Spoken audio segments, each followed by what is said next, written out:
Okay. Watashi ga kita.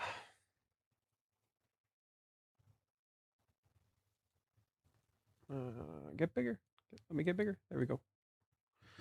Johan, was it the cat again? No, it was something else. Just stuff I had to do in the morning.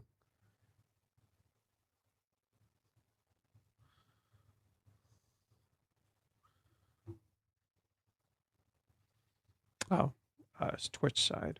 Yeah. And then I should probably post streaming talking about. I hear myself again. Oh, it's because I just fixed this issue, so I was freaking out for a fucking second. I was freaking out for a second there. I just fixed this issue. The noise thing. So when I started hearing myself, I'm like, nope. It better fucking not. Streaming talking about Reiji.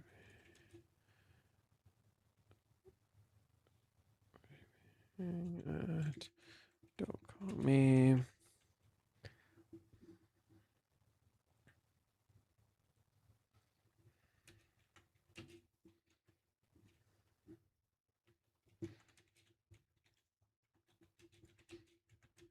Kazuya's birthday. Happen.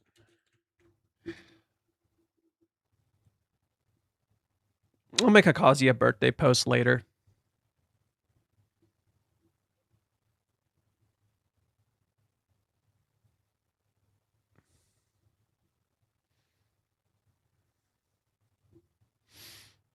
Okay. Rub those.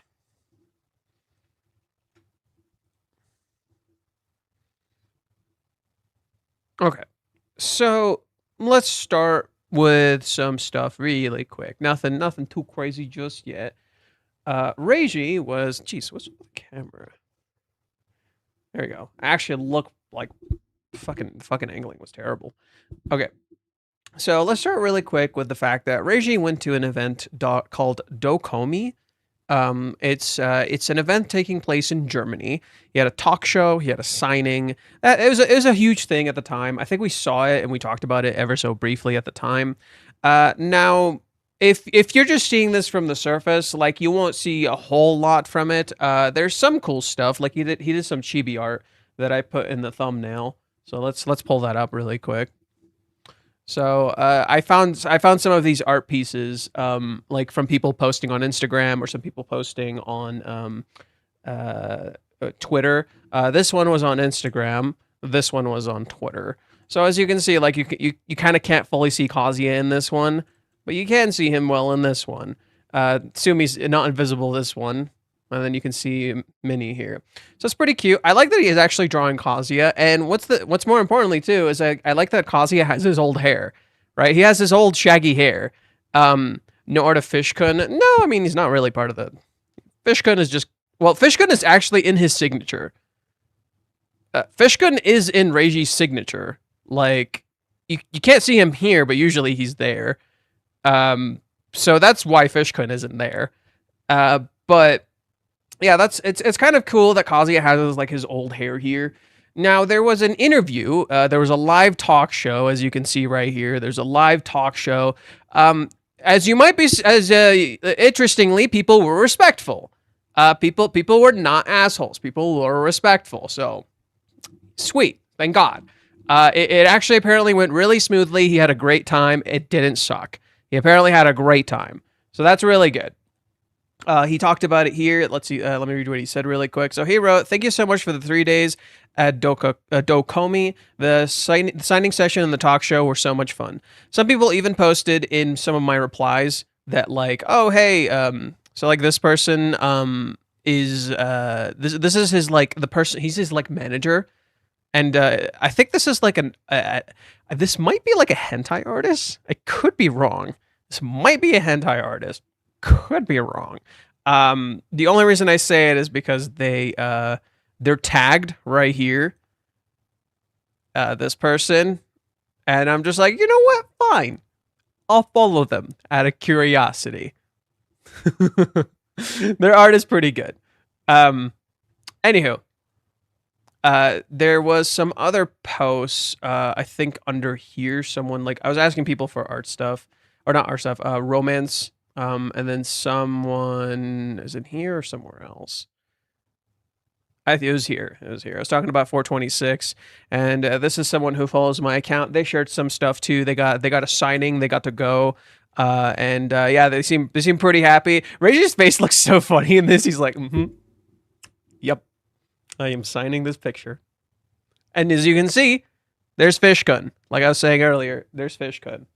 So yeah, just kind of cute stuff. I saw some other people post their stuff and say they were really thankful.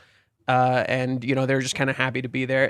They seemed quite respectful. I think anime fans can be like incredibly fucking rude online, but when you actually meet them in person, they can like if you have the money to go to these events, 9 times out of 10, you have a little bit of like etiquette. At the very least, there's like a tiny bit of etiquette where you gotta be a little fucking respectful, You gotta keep it a little fucking respectful, or like the rest of the crowd's gonna fucking kick your ass. I think in the West, if Reiji goes to America and like talks, I could see them doing that, and then being immediately called out for it by the fucking by the people who are like doing the talk show, or I could see like the crowd trying to gang up and then people shut them the fuck up, because it's rude as hell. So. Who knows? But that's Germany, not the U.S. That's Germany, not the U.S. But yeah, I just want to share that really quick. So there is a talk show and there were questions. Now the people sent me the questions as they were posted in the Rent a Girlfriend Discord. But we actually have a German speaker in the chat, and he unfortunately didn't know that Reiji was going to be there. So I sent him the actual live stream, and he did some translations. So we're gonna read through some of them. I'll pull up the actual questions too, but I'm just gonna read what he wrote for now. So this is Demon, yeah, Demon or Jorg, either Demon or Jorg. Anywho, so Jorg was looking through the thing, and he said, "If you want, I can tell you everything he said." Reiji was asked who his favorite character is, and he said Kazuya is his favorite character. In that sense, it's also very important. If the characters, he also talked about the story and and what's important about how the characters act. If the characters don't want to do something, then they will not do it. I find that interesting as long as Kazuya and Chizuru do not want. Oh, he's adding his own interpretation. Let's see. He has many things that he would like to draw or show, but when the right moment comes, when it is ready, then he puts them into the story. Then the fans are happy, and he is happy too. He said, what is this? Episode 6 was such a beautiful moment where he started continuing the story. Being able to say what you really think. Episode 6 or chapter 6? Let's check that. Is he talking about chapter 6? It might be I think. Oh my god, it's my favorite scene. Is this my favorite scene? It is. It's my favorite scene.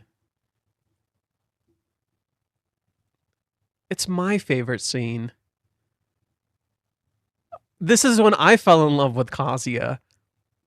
So Reiji's saying this is one of his favorite chapters. He says, Chapter 6 was such a beautiful moment when he started continuing the story. Being able to say what you really think and what you really want is what makes a really good story for Reiji. For example, if Kazuya says what he really thinks, that would be a very strong and a good story for him. Isn't that literally what we've been saying? That's literally Kazuya's entire conflict right now, narratively, is that he won't say what he wants. He won't say what he wants. Right? Damn. Okay. Other artists have a lot of respect for him and would like to learn from him. This is true. Reiji is currently teaching a lot of classes. Like I said, one of the artists that was tagged in this, this one of the artists that was tagged in this happened to be a fucking hentai artist that is ironically learning from him.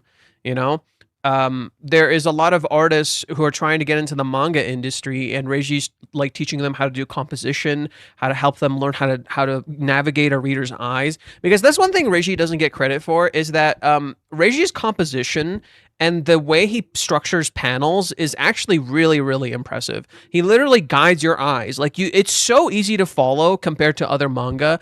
Like, for example, when I read One Piece, I have such a fucking hard time reading One Piece. I have such a hard time reading One Piece. It is rough, dude. I've gotten used to it over the years. I've gotten a lot more used to it over the years, but sometimes when I haven't interacted with One Piece for a hot minute and I come back and I read One Piece, the panel structure is brutal. It is fucking brutal. Like it's just so many words, so much is happening. OG One Piece at the early ages, like, it was not like this. The panel structure was a lot better, but I think a huge part of it is that narratively, it also fits what One Piece is now. Regardless, contrast that with when you read something like Rent a Girlfriend, where when you read it, it's really easy to follow with your eyes, right? The visuals convey to you exactly what the writer is trying to say, whether people understand it or not. But he has amazing, not only like composition of the actual panels themselves, but the panel structure. So he teaches a lot of stuff like that. The account, like this thing, so this is the thing that he's teaching through. They occasionally post like videos that he does, or they do like little snippets from the videos, and they talk about that stuff. They talk about, like, Reiji's like, okay, here's a page, here's what you're doing right, and here's what you can improve on, and here's what might be like misleading some of the ways readers see this scene. You might want to like change this like a little bit so people can understand it better. So yes, a lot of artists are learning from him.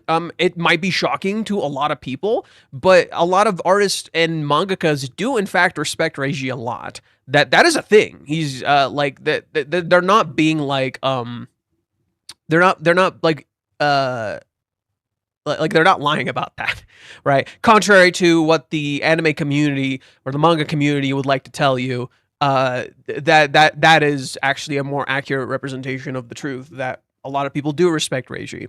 Anyways, let's continue. He's also thinking about doing new things in his free time, such as martial arts or strength training. In the past, he used to play soccer about every 2 months, but not anymore. His fans are very important to him. He also says that about 90% of his work is comedy, but that he also includes more serious elements. Even so, it remains a rom-com. Interesting. I mean, true. Like he creates comedy even in like the more morbid scenes, you know?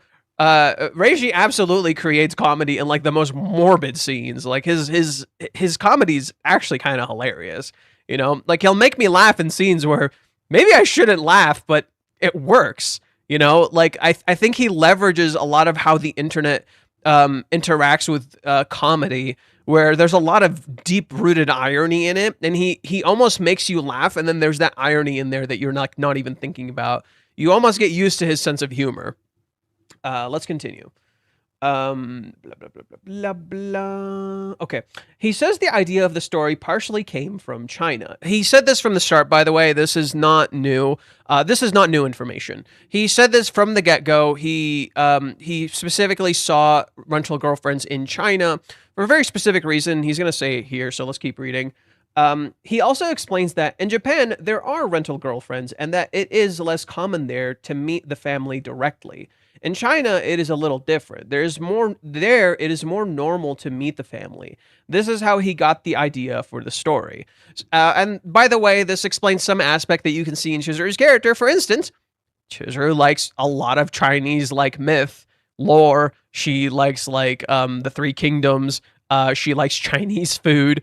One of Chizuru's iconic things is the Chinese dress that was given to her. She likes Chinese things, so it's a reflection of how Reiji got the idea of rental girlfriends from China. There you go. Like, cool little details. Probably some people didn't even know about this. He had a fixed plan for the story from the beginning, but he never really had creative blocks or burnout. And if problems ever do come up, he has people around him that can support him. So yeah, this is one of the crazy things about Reiji. This dude like barely ever takes breaks, like ever. He's taken, I think, a total of 7 or 8 breaks when did Rent a Girlfriend start? It's like 2019. Rent a Girlfriend.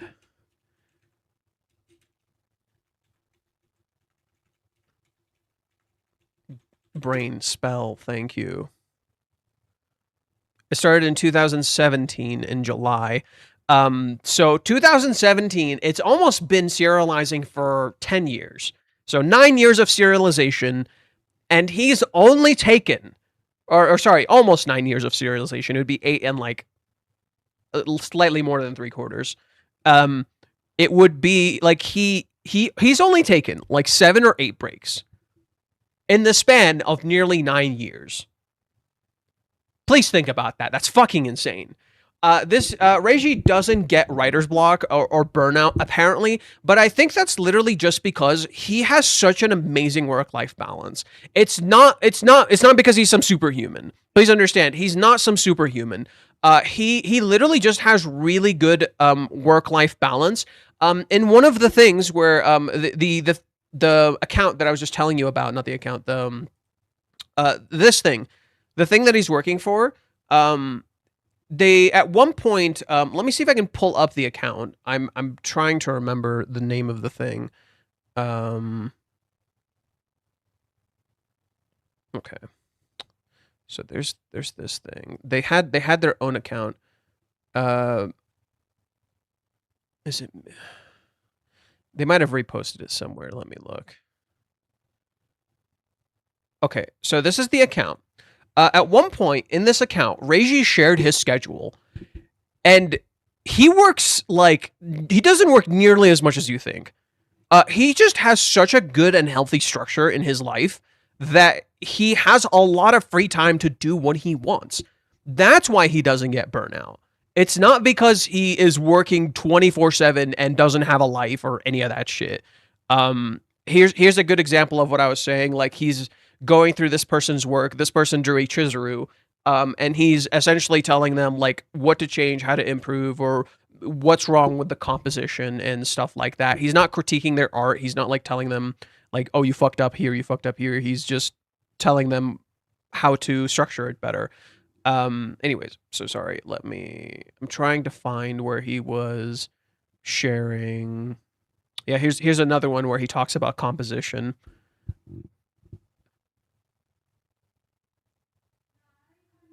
Welcome back. How was your trip?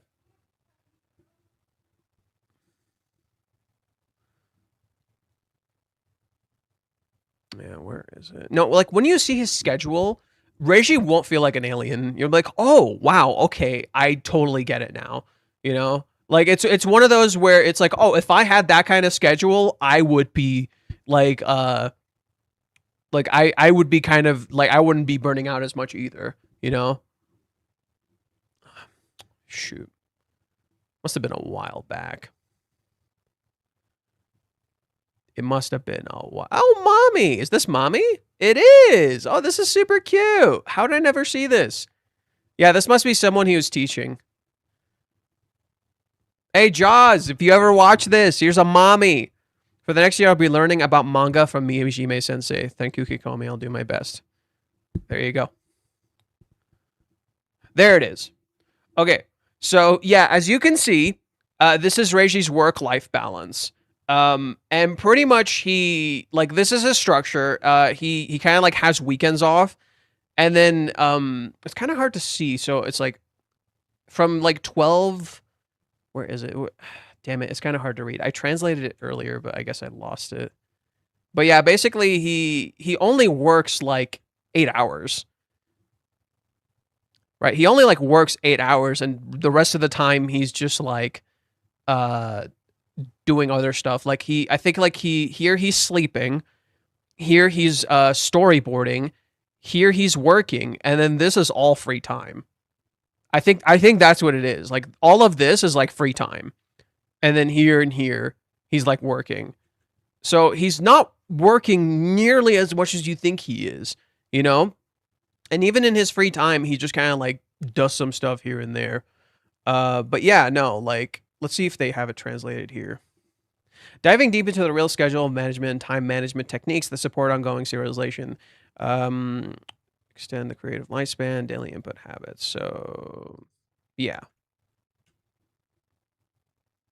But yeah, basically you have to like the biggest thing about like doing something like YouTube, like manga serialization, like creating art on a basis like this, you have to have amazing time management and you have to have like good schedule management, you know? So I'm notoriously bad at this. I'm notoriously bad at this. I could be so much better at this. But you know, fucking Eddie Man gives me shit for it 24/7. So you know, you're not even wrong. I can't even be like at fault you here. You're not even wrong. But you know, it's stuff I should probably learn from. Anywho, so let's see here. Let's keep going with what Reiji was saying.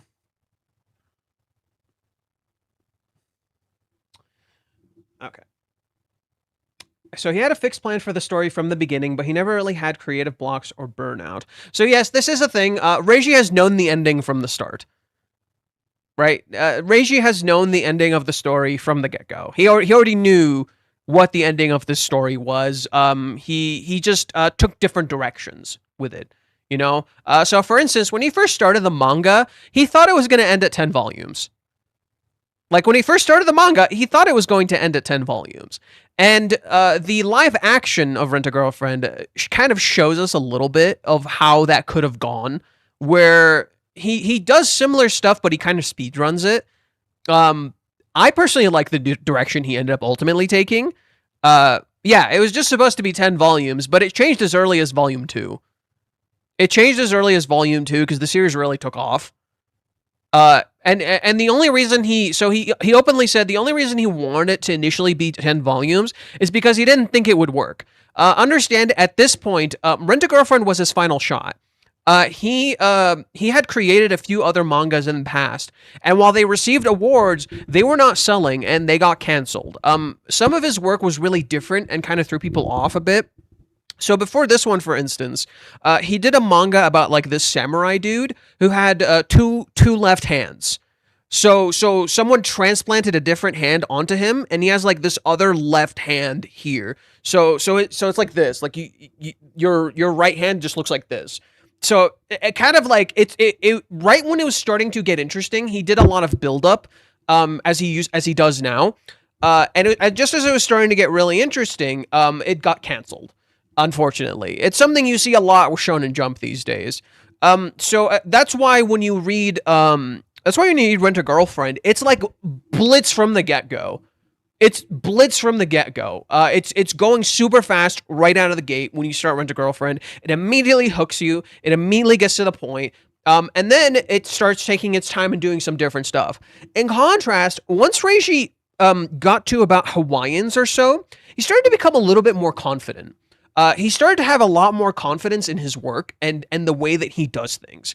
And that started really with the movie arc and into Hawaiians. That's where Reiji really started becoming confident in what he wanted to do. And I think it really, like, it started in chapter 50. Around chapter 50, you have like this shift in the narrative. So that's where season 1 ends. There's this like slight shift in the narrative where it starts delving more into the characters, and it's not just about moving forward constantly. And then 100 to 150 is the movie arc, which is, you know, very popular, very beloved. And then from there, he starts really delving into who he is as a writer. At that point, Reiji creates the Shiunji family. And when you read the Shiunji family, while it has an initial hook that's kind of interesting, it's a lot more slow and methodical. The way Shiunji is written is like current Rent-A-Girlfriend, where it's very slow, very methodical. It's not spelling everything out for you. And it looks like it's giving you what you want, but it doesn't hook you nearly the same way. And that's intentional. It's Reiji being a lot more comfortable taking his time. And that story, he said, is only 13 volumes. At least that's what he said when he first started it. I don't know if he's randomly going to change his fucking plan. Ironically, Reiji, despite having amazing time management and schedule management, changes his plan a lot. You know, he's like, you know what? I like this plan better. I'm going to stick with that. He tends to do that a decent amount. But to be fair, a lot of the times it actually works out. He's just honest with himself, and he like trusts his gut. People disagree, but I'm a Reiji stan. Feel free to tell me whatever the fuck you want to tell me. Anyways, let's see. So and like he said, if problems do come up, he has people around him who can support him. He's married. He has 2 kids. He's close with his family. He's very he has editors that he trusts. He talks to a lot of people. He knows who to talk to and who to listen to and who to ignore. This is something he's also said on his Twitter space a decent amount of times. So let's continue. Kazuya is supposed to reflect a lot of his personality. I did my best to make everything understandable. There was a translator who explained everything in German. So someone asked him, like Reiji said that Kazuya is like a reflection of him. And he said this before in a lot of other interviews. He said Kazuya is kind of like his alter ego. That's kind of how he interprets Kazuya. And of course, people are gonna be like, that's self-inserting. Like, I was talking to someone on Reddit the other day. Fucking dipshit. And immediately I'm just like, oh, okay, you're a fucking idiot. I just stopped talking to him. But literally, like, they like cherry pick, and they'll just be like, oh, so he is self-inserting. Bro, no, he's fucking not. And the way you're reading the kanji isn't inherently correct either, because you're getting these translations from the, what do you call it? The English localization, which is really fucking dumb. Like, for instance, here. Hold on a sec.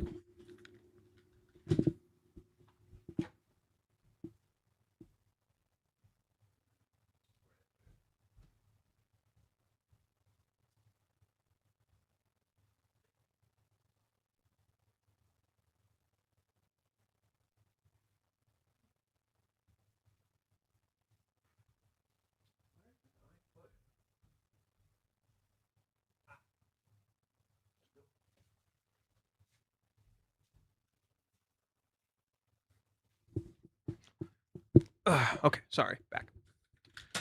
Ooh, caught it. Okay.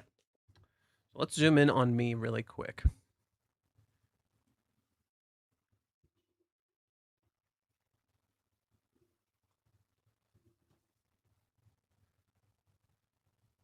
Fixed. Okay.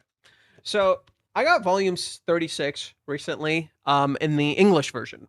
Now, at the time when this volume first came out in Japanese release, Reiji wrote some really interesting stuff in the background. He was responding to fan stuff, and he started responding to a lot of like what fans were saying and stuff along those lines.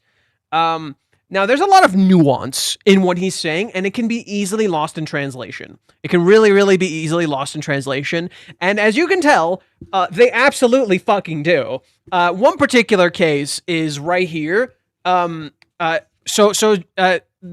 reason I'm talking about this. I'm setting this up.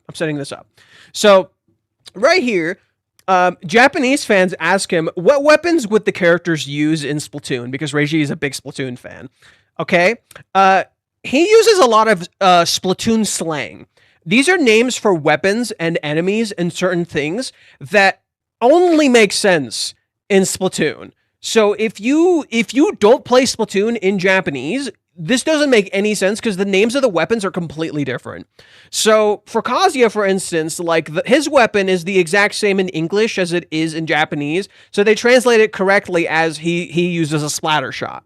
However, Sumi and Ruka use very specific weapons that have like this weird slang where Sumi is like one of those zombie things in the games, and her weapon has like a connotation aligned with zombie because of how it's written. So she literally uses like the dualies, but these dualies have it's like a very specific version of dualies. So it has this connotation with the word zombie. So they just translate it as Sumi is a zombie. That's it. She's a quad zombie. And that doesn't make any fucking sense. You know, I was researching this because I was really curious when it first came out. And of course, Ruka uses like the bubble blaster. Again, they're just like, oh, Ruka likes bubbles. That's how they read it. So they just translated it really straight. Now, why is this interesting? At the very bottom right here, people ask him where the names come from. You know, people ask him, okay, what are the origins of the names and how did you create them? And are there any secrets behind them? There's nuance to all of them, but of course, there's no nuance. They miss a lot of the nuance. In particular, one of the most interesting ones is Mommy. Mommy at the very bottom, there's two things he wanted to include in her first name that we missed when I first translated this. So I asked another Japanese fan, they clarified. He says, so they say right here, for Mommy, he wanted to include the word for evil in her name. And I'm just like, wait, what the fuck? That doesn't sound right. So I go and ask a Japanese fan, and they tell me that word, can be interpreted as evil. And I'm like, wait, what? But then they said, but it can also be read as magic and power. So you can have two different connotations to this word. It can be related to demons and evil, or it can be magic and power. They go on their own interpretation, and they don't clarify which kanji it is. They just say they wanted to include the sound for evil, because it sounds like ma, right? So mommy. However, what's interesting about Mommy's name is that Mommy's name also has the word for hemp, right? And Mommy's name in particular is a very common name. Like Mommy itself is a very... Oh, what happened? My camera died. Why did my camera die? I'm charging it. What's going on? I got a missed call, that's why. Who called? Okay. It's fine. Should be good now. Just give me a sec. Yeah, it's kind of dumb. When I get a call, it just resets. Definitely got to invest in a camera. That is for sure. Definitely got to invest in a camera. Good enough. Okay, so yeah, for Mommy's name, it has the word for hemp, and it has the word for either power or evil. It's a specific, weirdly worded thing. So what's interesting about that is that these names are ironically contradictory, right? So Mommy's name is normal, but her last name is very grand. So she has a very normal name in contrast to her family lineage, which is very, very grand. Completely missed that. But the inclusion of the word hemp in contrast to the word that sounds like evil or power creates an interesting thing, because hemp in Japanese culture has this connotation with warding off evil. So there's this like subtle thing in the way Mommy's name is created, that because they immediately connotate it with evil, just because that happens to be one of the readings, ends up missing the point of what he wanted to say. Reiji just wanted to write that specific kanji that could be read as evil. It might not be. But they take the liberty of saying it means evil. And the whole point is that it sounds like evil, it could be evil, but maybe it isn't. So it's just stuff like that. For Minnie, for example, with Minnie, they wrote that the name was just suggested. So Iamori is based on a place. It's a place's name. But Minnie, they said it's a name that's suggested. In reality, in Japanese, what he said is that it's a name of a specific someone, and he doesn't say who it is. It's based on something particular, but he doesn't say where it is. He intentionally keeps it a secret, which is very important, because why? What do we know about Minnie's character, fellas? That's right. Minnie's entire thing is that she's a mystery. We don't know jack shit about her. So him saying, I got a name from a specific place that was secret, that I'm not going to tell you about, reflects Minnie's character. Here, they merely wrote it as Minnie was just a suggestion. Sumi isn't just vibes. It was meant to kind of reflect the fact that she writes, right? So Sumi's name is not just vibes. It was to reflect the fact that she writes what she says, because Sumi means ink. So that's why her name is Sumi. Kazuya comes from his brother. Yeah. Do you understand why Reiji says Kazuya is his alter ego? Because it's his brother's name. Shocking concept. Here, you want a little bit more backstory about Kazuya's character? Reiji's brother, took over the family business so he wouldn't have to. What is Kazuya's character? That's right. He's taking over the family business. That is his destiny. Because Reiji didn't have to take over the family business, Reiji got to create manga. So Kazuya is his what if. Kazuya is basically Reiji's what if. What if I didn't get to I didn't get to become a mangaka? What if I had to take over the family business? What if that role was thrust upon me? It's almost like Kazuya is his alter ego. Jesus fucking Christ. It makes a lot of fucking sense.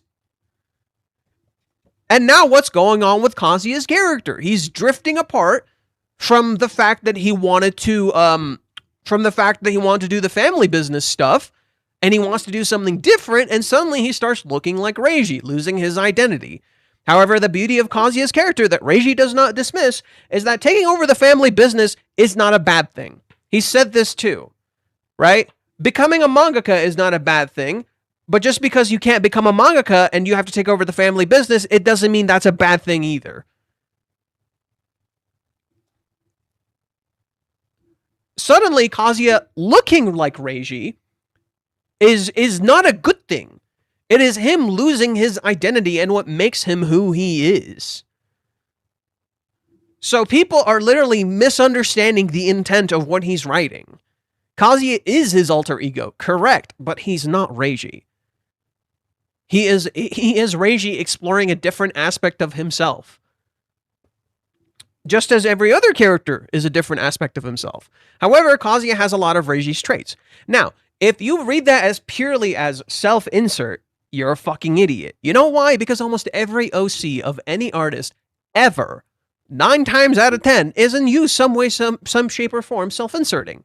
When you read a manga, when you read a story, when you watch a show, you connect to a character in some way, shape, or form, and you, in some ways, project yourself onto them. Are you, in a sense, not self-inserting? Right? People want to spin this into like the worst thing ever, but I can bet you 9 times out of 10, the characters are self-inserts. Here's a good one. Miura, the dude who wrote Berserk. Guts is him. Now, Guts didn't go through the exact same experience as Miura did, but Guts is an exploration of Miura's character. He's exploring himself through Guts' character. He fucking said this. So would you not argue Guts is a self-insert?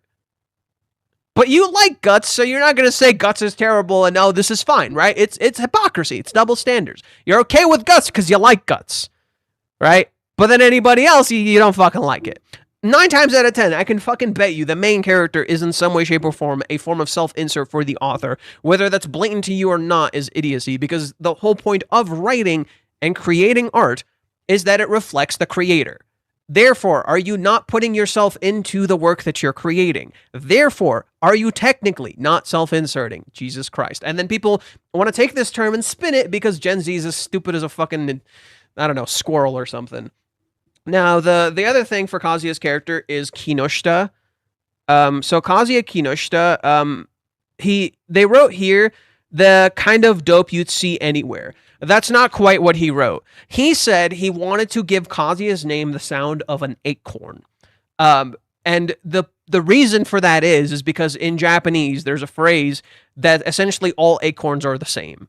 Right? The whole idea is that in Japanese, there's this phrase that like all acorns are the fucking same. You can see this anywhere. It's generic. Kazuya literally looks like an acorn with his hair. He has brownish hair. The way he dresses, he's compared to a carrot. He looks like the idea behind him is that he may look generic. Right? He sounds like he's like anybody else. There's nothing interesting about him. It gives you the illusion that there's nothing interesting about Kazuya's character. He seems like everyone else, but ironically, he is special in his own way. And that's why Reiji says Kazuya is his favorite character. right? Kazuya is not only an exploration of Reiji, but Kazuya is actually really interesting. He's not a generic protagonist, not in any way, shape, or form. If you read, like seriously, just straight up, this is my read. Feel free to disagree. If you read Kazuya's character as a self-insert for losers who don't have any success in their love life, you're a fucking idiot. If that's your read of Kazuya, that he's a loser who has no success in love life, you're a fucking idiot. Kazuya is actually really good when it comes to romance. Like actually impressively so. His problem is a lot of the times himself. The whole point of Kazuya's character is that it's an illusion. You read Kazuya's character as a loser who has no success in love. That's not his character. That's how he thinks of himself. That's the beauty. That's what makes Kazuya so fucking interesting in comparison to so many rom-com protagonists. He's not a loser. Everyone tells him he's a loser, so he believes it. He's not a loser. And it's not like, where you read a story like, can't think of anything off the top of my head, but you start a story where like the main character's a loser and they become a Chad and they're super cool. That's not necessarily Kazuya's character. He does change, but not for those reasons. Not to become a Chad. The story is actually almost actively saying, yeah, he's kind of a fuck up. He's spoiled, but he's not a loser. He just has these loser-like traits. And he's viewed as pathetic and a loser by the people around him. He's not. It's because people kept viewing him and calling him a loser that he started believing these things. Anyways, we're kind of getting a little off track here. So there's a little bit more. I said, that's interesting. Did he say any more about Kazuya? Reiji thanked the German fans for their support of his work. He said that German fans are kind people who continue to support him and that he really appreciates that. I find this a bit strange because there's no official confirmation of this in the internet. That's why I think maybe a mistake happened or some information who published, because the man said that it had already been confirmed that there would be a 6th season. Oh. I mean, no, it makes a lot of sense. It's not officially announced anywhere, true. But there's going to be a 6th season. If you don't think there's a 6th... Dude, they already foreshadowed season 7.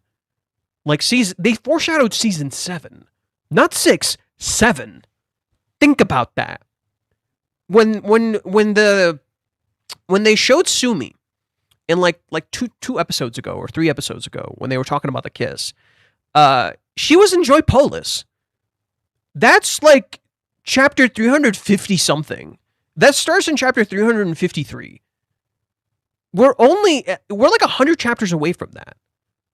They're not going to get to that in season 6. They're going to get to that in season 7. So, yeah, no, we're getting more. If you think you're not, you're crazy. Anyways, let's continue. He also talked in general about how he was inspired to become a manga artist and how One Piece made him become a manga creator himself. Yeah, that's absolutely true. Again, you can see this in some of his earlier work. He tried to do stuff more like Battle Shonen, but put his own spin on it. It just kind of wasn't working. So he went with Rent a Girlfriend as his new different direction. Let's see. In many ways, think of it like this. He tried to become a Battle Shonen mangaka, and it didn't work. So he worked on rom-coms. And what is Reiji often praised for, and what does he say, like, this is why he did rom-coms in many ways. He's really good at drawing beautiful characters, in particular, beautiful girls. Bishoujo, as they're called. That's one of the big reasons he does that. So in a sense, isn't there an interesting exploration where you could say Reiji was spared taking over his family business, and so became a mangaka, but he couldn't become the mangaka he wanted to be. He, initially, right? In many ways, he had his mommy experience where he thought he wanted to become a Battle Shonen mangaka. In reality, he was a rom-com mangaka. So, because his skills were not in Battle Shonen, they were in romance and storytelling, he ultimately didn't become a Battle Shonen mangaka, but a rom-com mangaka. Isn't that an interesting direction? Right? It's almost a flip of his family home life, where he ultimately had to make a similar decision, right? He was spared that decision, but he had to make that decision regardless, because that's where his skills truly lied, not in this other thing that he thought he wanted. So in a way, you could see how where Reiji is now is ironically just a flip of his earlier experience at the start. Okay, let's continue. He did not go into detail about what is currently happening in the manga or anything similar. Instead, he thanked everyone and showed that he deeply appreciates the support of German fans. He empathized that he continues to welcome their support and would like to come again. No further talk about Kazuya. He also said something else. He asked the characters questions like, how do you want to do it? Or, I don't know how this is supposed to work, which sounds really strange. He gave an example question like Ruka. Do you want to continue like this? Do you want to keep doing what you're doing? And if the answer is yes, then it would stay that way. Or it could also be done with Chizuru. Do you want to keep running away from Kazuya and not do what you actually want to do? Ooh, right? And if the answer to that question is yes, then he will keep going on that path. Right? That's pretty interesting. I mean, that's Reiji basically exploring and telling you guys exactly how he goes about talking to the characters, which is you know what's interesting about this? This is how I talk to myself. This is literally how I talk to myself. When I can't tell what I want to do, but I feel like maybe doing something, I'll just ask myself the question, and the first answer that comes to my head, I'll be like, oh, okay, that's the answer. Okay. So for instance, when I'm really tired from work and I get home and I ask myself, do you want to stream? And I get a yes. I'm like, oh, okay, guess we're streaming. Sometimes I'll get a yes and a no. Right? Sometimes I'll get a yes and a no. And then I'll be like, oh shit, what the fuck am I supposed to do? And then I have to like think about it a little bit. So interestingly, what he's describing, I completely get. So, blah, blah, blah. Okay. So I'm going to go to the... Okay, so I went to the Rent-A-Girlfriend Discord. They were asking the questions here. So let me read through these really quick. So question, what were the original inspirations and idea behind it? Reiji said he knew that Rent-A-Girlfriend were a thing in Japan, but he saw a tweet that people started to introduce them to their family as wife and girlfriend, and because he wanted to write a romantic comedy anyway, he thought about incorporating that. So they missed the China part. My English is worse than I expected, but the question roughly translated, how do you make the relationships between your characters so believable? His answer was, he makes sure that even if an unbelievable situation happens, that a reader reads it and thinks it does make sense that the situation happens. Question, do you have a favorite character or a character you have a special connection with? He answers, Kazuya, and that person he sees himself Kazuya, and that's the person he sees himself in the most. How do you balance comedy and a serious moment in Rent-A-Girlfriend? He tries to make sure that 90% of the manga is comedy and that even while laughing, there are serious moments in between. How was it for you to see your manga recreated as an anime or live action? He was very surprised, but glad that he got invited to Germany for this. Okay. How is the creative process in creating manga in general? Could you explain it to us who aren't involved with it at all? His idea is not to create the manga alone, but he is first creating a character and then asking those characters if they want to do this specific thing or if not. Yeah. Question, what do you do against artist slumps? He didn't have such slumps before, but if he doesn't know what to write, he's asking his colleagues and workers at Kodansha. Yeah, so Reiji talks to so we've talked about this before. Reiji's best friend in the manga industry, I think he's just his best friend in general, is what's his name? We haven't talked about him in a hot minute. He's the guy who wrote Girlfriend. Hirayuki, I think. Yeah, Hirayuki. So the guy who wrote girlfriend. His name is Hiroyuki. Him and Reiji are like best buddies, and Reiji shows him everything. So, for instance, before like Kazuya changed his hair and the whole Ruka thing happened, he showed him the drafts for those, and Hiroyuki told him, "Bro, you're fucking crazy. I don't think I could do that. Like, that's a scary ass direction to go." And Reiji's like, "Yep, I know, but I'm gonna fucking do it." And Hiroyuki's like, "Damn, dude, you the goat." Like he like really cheers him on, but he like calls him out when Reiji's like going kind of not so crazy. And it's kind of cool that they have that kind of relationship. Hiroyuki glazes Reiji a lot. Like he really respects him, and Reiji glazes him. When they were both serializing at the same time, they had this thing at the end of the.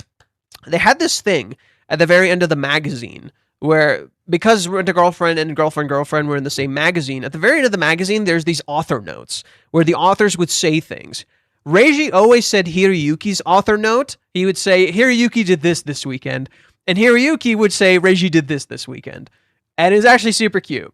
Hiroyuki even did a talk show for Reiji because he wasn't there. And I think in volume 25 or 26, at the very end, there's those extra author notes, and Reiji drew Hiroyuki there. And he joked about how Hiroyuki loves buying watches, and he burned all his money on watches. And now Hiroyuki made a manga about these girls who spent too much money on watches. Like, do you see how art literally reflects the artist? They're literally self-inserting. Like, yeah, of course they are. You'd be stupid to think otherwise. If you think an artist just disassociates from their art, you're a dum-dum. You know? But I think people misattribute that to people who are like just writing their own fantasy. I think that's what people think. They think Reiji is writing his own fantasy, and all the claims are delusional and make no fucking sense. So, you know, he's cucking Kazuya, but Kazuya is himself because he wants to be with Chizuru, but how does that make any fucking sense if Kazuya is his favorite character? So then they'll say, oh, well, Kazuya is a cuck, you know, so that means Reiji is a cuck. That must be what's going on. But that's not the case. Kazuya just has a lot of emotional anxiety that reflects Reiji's emotional anxiety and how he wants to give up. So it's just nonsense, you know. People will just move the goalpost constantly. I remember reading a chapter of Kanojo Mo Kanojo was Rent a Boyfriend. Yes, it was hilarious. These happened at the same time. So when I forgot the girl's name, when she goes to the Rent a Boyfriend convention, at the same time that's happening, Kazuya goes to meet Ruka in the manga. And she was at a manga cafe, and she was reading a manga called Boyfriend. So Kanojo Mo Kanojo, girlfriend. She was reading Boyfriend. So yeah, no, Ruka, the short-haired girl with a blue streak, reads a manga called Boyfriend, and the girl from that manga, from Girlfriend, who has short blue hair and is the second girl, likes to read a manga called Rent a Boyfriend. Bro. Oh, did I mention she buys the shirt? And she wears the shirt. So funny. Fucking love this shit. Okay. As an expert artist, do you have advice for beginning artists? Answer. Make sure you have a lot of fun drawing during drawing and remember why you started. What is Kazuya's entire problem right now? What happened to the face cam? Something happened? Oh my god, I got a call again? What? Who's calling me? Sorry, just give me a sec.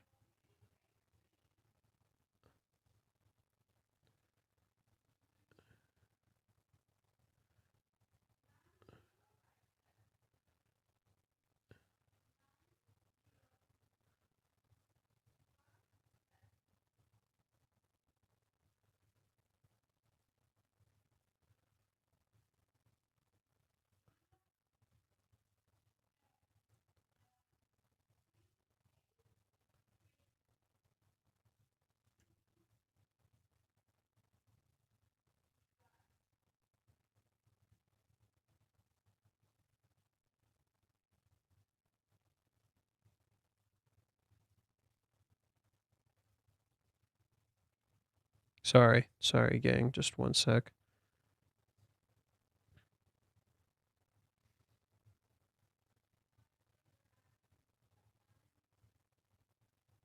Okay, it seems fine.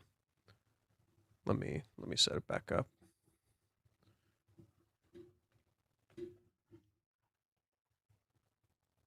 Okay, it seems like everything is good.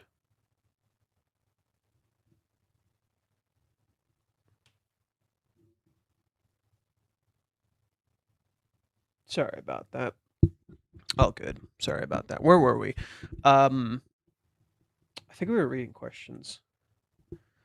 Yeah. So, oh, yeah, that's where it was. Yeah. So this person was asking him, do you have advice for beginners? Make sure you enjoy drawing and remember why you started this in the first place. What is Kazuya's problem right now? What is Kazuya's problem in the manga right now? He literally forgot why he started all of this. He doesn't remember why he's doing any of this. He lost his reason. Right? He lost his sense of direction. He doesn't know what the fuck he wants to do. I think it was this Uzumaki shirt Kazuya used to wear. No, Kazuya still wears it. It's not well, Uzumaki just means spiral. Right? Uzumaki literally is just a spiral. So Kazuya just wears a spiral shirt. And you know, it reflects his character and his journey because life is a spiral, if you will. But yeah, so for this, like what Reiji is saying, ironically, in many ways, reflects a lot of Kazuya's character in the manga right now, and how he's kind of lost his sense of purpose and his direction. So, yeah, very fitting. What would you, in the future, want to do? Like learning a new language, a new hobby, or something similar? He wants to travel the world, and the last time he went to Thailand, he saw martial arts and thought about learning it in the future. I used to do martial arts. I kind of miss doing martial arts, to be honest. So I've done Hapkido, I've done Taekwondo, I've done wrestling. Did I do anything else? I did a bit of kickboxing, but that's kind of it. Yeah. Taekwondo was the least fun. I didn't like Taekwondo. It was just kind of kick. But, you know, it was fancy. I learned the drunken fist, lol. No, so Hapkido is a defensive martial arts from Korea. And a lot of it is throwing. A decent amount of it is throwing. So when after I learned Hapkido and I went into wrestling, I apparently a lot of the throws I learned from it were legal. So I remember one time I was this was like my first tournament. I think it was us versus a school, and it was like my first big match, and my coach like gives me advice and he starts walking away, and the ref blows the whistle, and I just immediately grab this dude, throw him into the floor, and just like slam him down. And then like I kind of fucked up like my position, so his shoulders weren't properly touching the mat. So I just had to put a little weight into it, and then immediately like the dude gets pinned, and the ref calls it. So as my coach is walking away, he sees everybody start jumping, and he's confused. He's like, "What the fuck is happening?" And then he turns around and just sees the ref lifting my hand, and he's like, "How fucking fast was that?" And then they counted it. It was 30 seconds. I pinned the dude in 30 seconds. I still remember it to this day because like the entire team was fucking losing it. I fucking destroyed that poor man. I think at that point I'd become a little more confident because for wrestling they have you do like a tournament to check if you can even do wrestling, if you're like allowed to actually wrestle. And when I first started it, I was a little like, because it's really dumb. Wrestling's dumb. You have to be 220. So sorry, no. Basically, the heavyweights is just 220 and up. So when you're heavyweight, you have to deal with people that are like 30 more pounds than you, which is just fucking stupid. So I always hated heavyweight. I just fucking despised it. But I didn't want to lose weight, so I just kind of dealt with it. And so I went up against people when I was first wrestling that were like way bigger than me, and I was terrified. I'm like, I'm gonna fucking lose, and then I win, and I'm like, what? That's kind of like when I started getting a bit of confidence boost. So when I went up against that dude in my first match, I was just like, he doesn't seem that strong, and I just pin him. Anyway, sorry, getting completely off track here. Back to business. But yeah, I used to do martial arts. I kind of miss it. Maybe I'll invest in another martial art. Not sure what. Let's see. Yeah, so he wants to do martial arts. As a mangaka, are you close to your fans? Do you have exchanges with your fans? He says there are a lot of fan meetups, and in the past, he even played futsal with fans. So yeah, Reiji used to play a lot of futsal with fans. He does a lot of fan meetups, and he hangs out with fans a lot. Like, you'd be surprised. He hangs out with fans quite a lot, and he loves to talk to his fans. People pretend like this dude's delusional and schizophrenic and doesn't talk to people. You literally listen to this interview, he's like the most down-to-earth motherfucker. But then people pretend like he's fucking insane. It's ridiculous. Okay. The translator was really good in translating all that without writing it down a single word. Respect to her. Damn. The translator. So this girl, right? This girl translated all of that without writing any of it down. Fucking beast. That's impressive. Cause I watched the Final Fantasy 14 lives, and dude, they're brutal. Cause you'll have like Yoshi P, who's the director of Final Fantasy 14, like talking, and you'll have the translators, and they kind of like stumble over their words, and they kind of like fuck it up, and they gotta write down what he's saying to remember like the specifics of what he's saying. But no, this chick, damn, good for her. Very harmless interview and mostly focusing on himself instead of the manga. Okay, so there isn't really that much. Okay, that was it, I guess. Okay.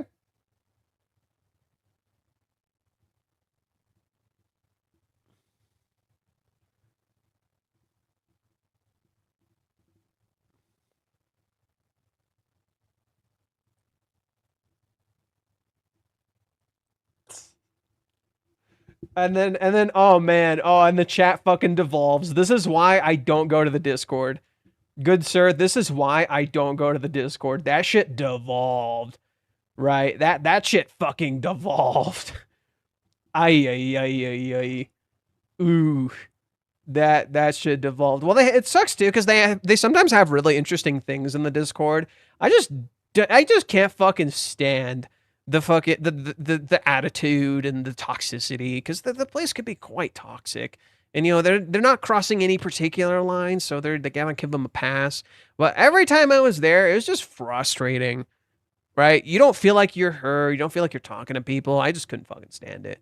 So I don't. Yeah, I couldn't stand it. But anywho, so that's mostly it for Dokomi. Am I saying it correctly? I don't fucking know. Oh, actually, while we're here, when is Summer Games Fest? I gotta check that. Summer Games Fest. Summer Game Fest 2026. June 5th. Okay. And then when is the state of play?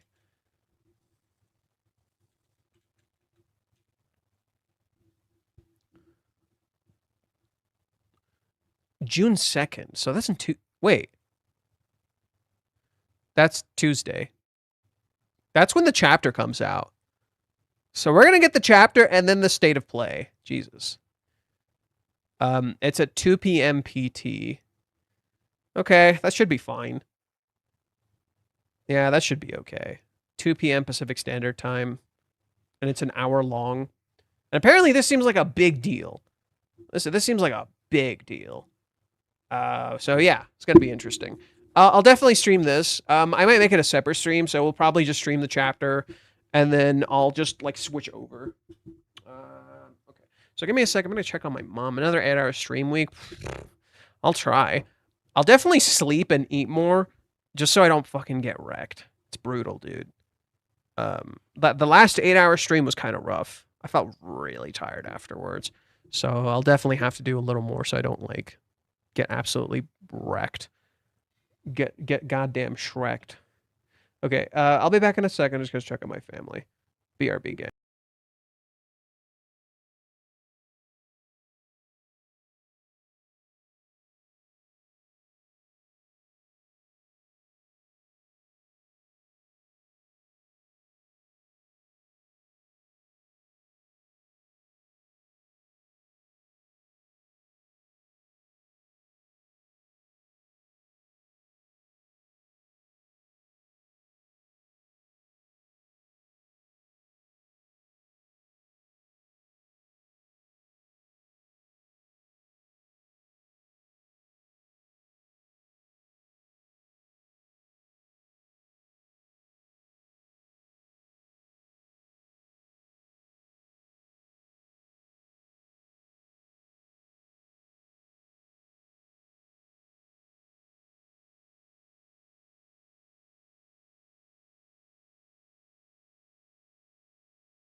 Sorry for the wait. Watashi ga kita. Spoiler alert, no Kingdom Hearts 4 in the Summer Games Fest. Or State of Play. Fuck you. Fuck you. With all due respect, fuck you. Okay, so we're only going to stream for 1 more hour. So I'm going to stop at like 3:45 Pacific Standard Time. Right now it's 2:45. So, yeah, just 1 more hour, gang. I know it's a short stream, not super long, but I got other stuff to do today. So, unfortunately, that will be what's going on. So, some people sent me some stuff. I'm going to read them really quick. So, first I got to check my email because we have that one person who sends stuff to my email. So, we're going to read what they say really quick.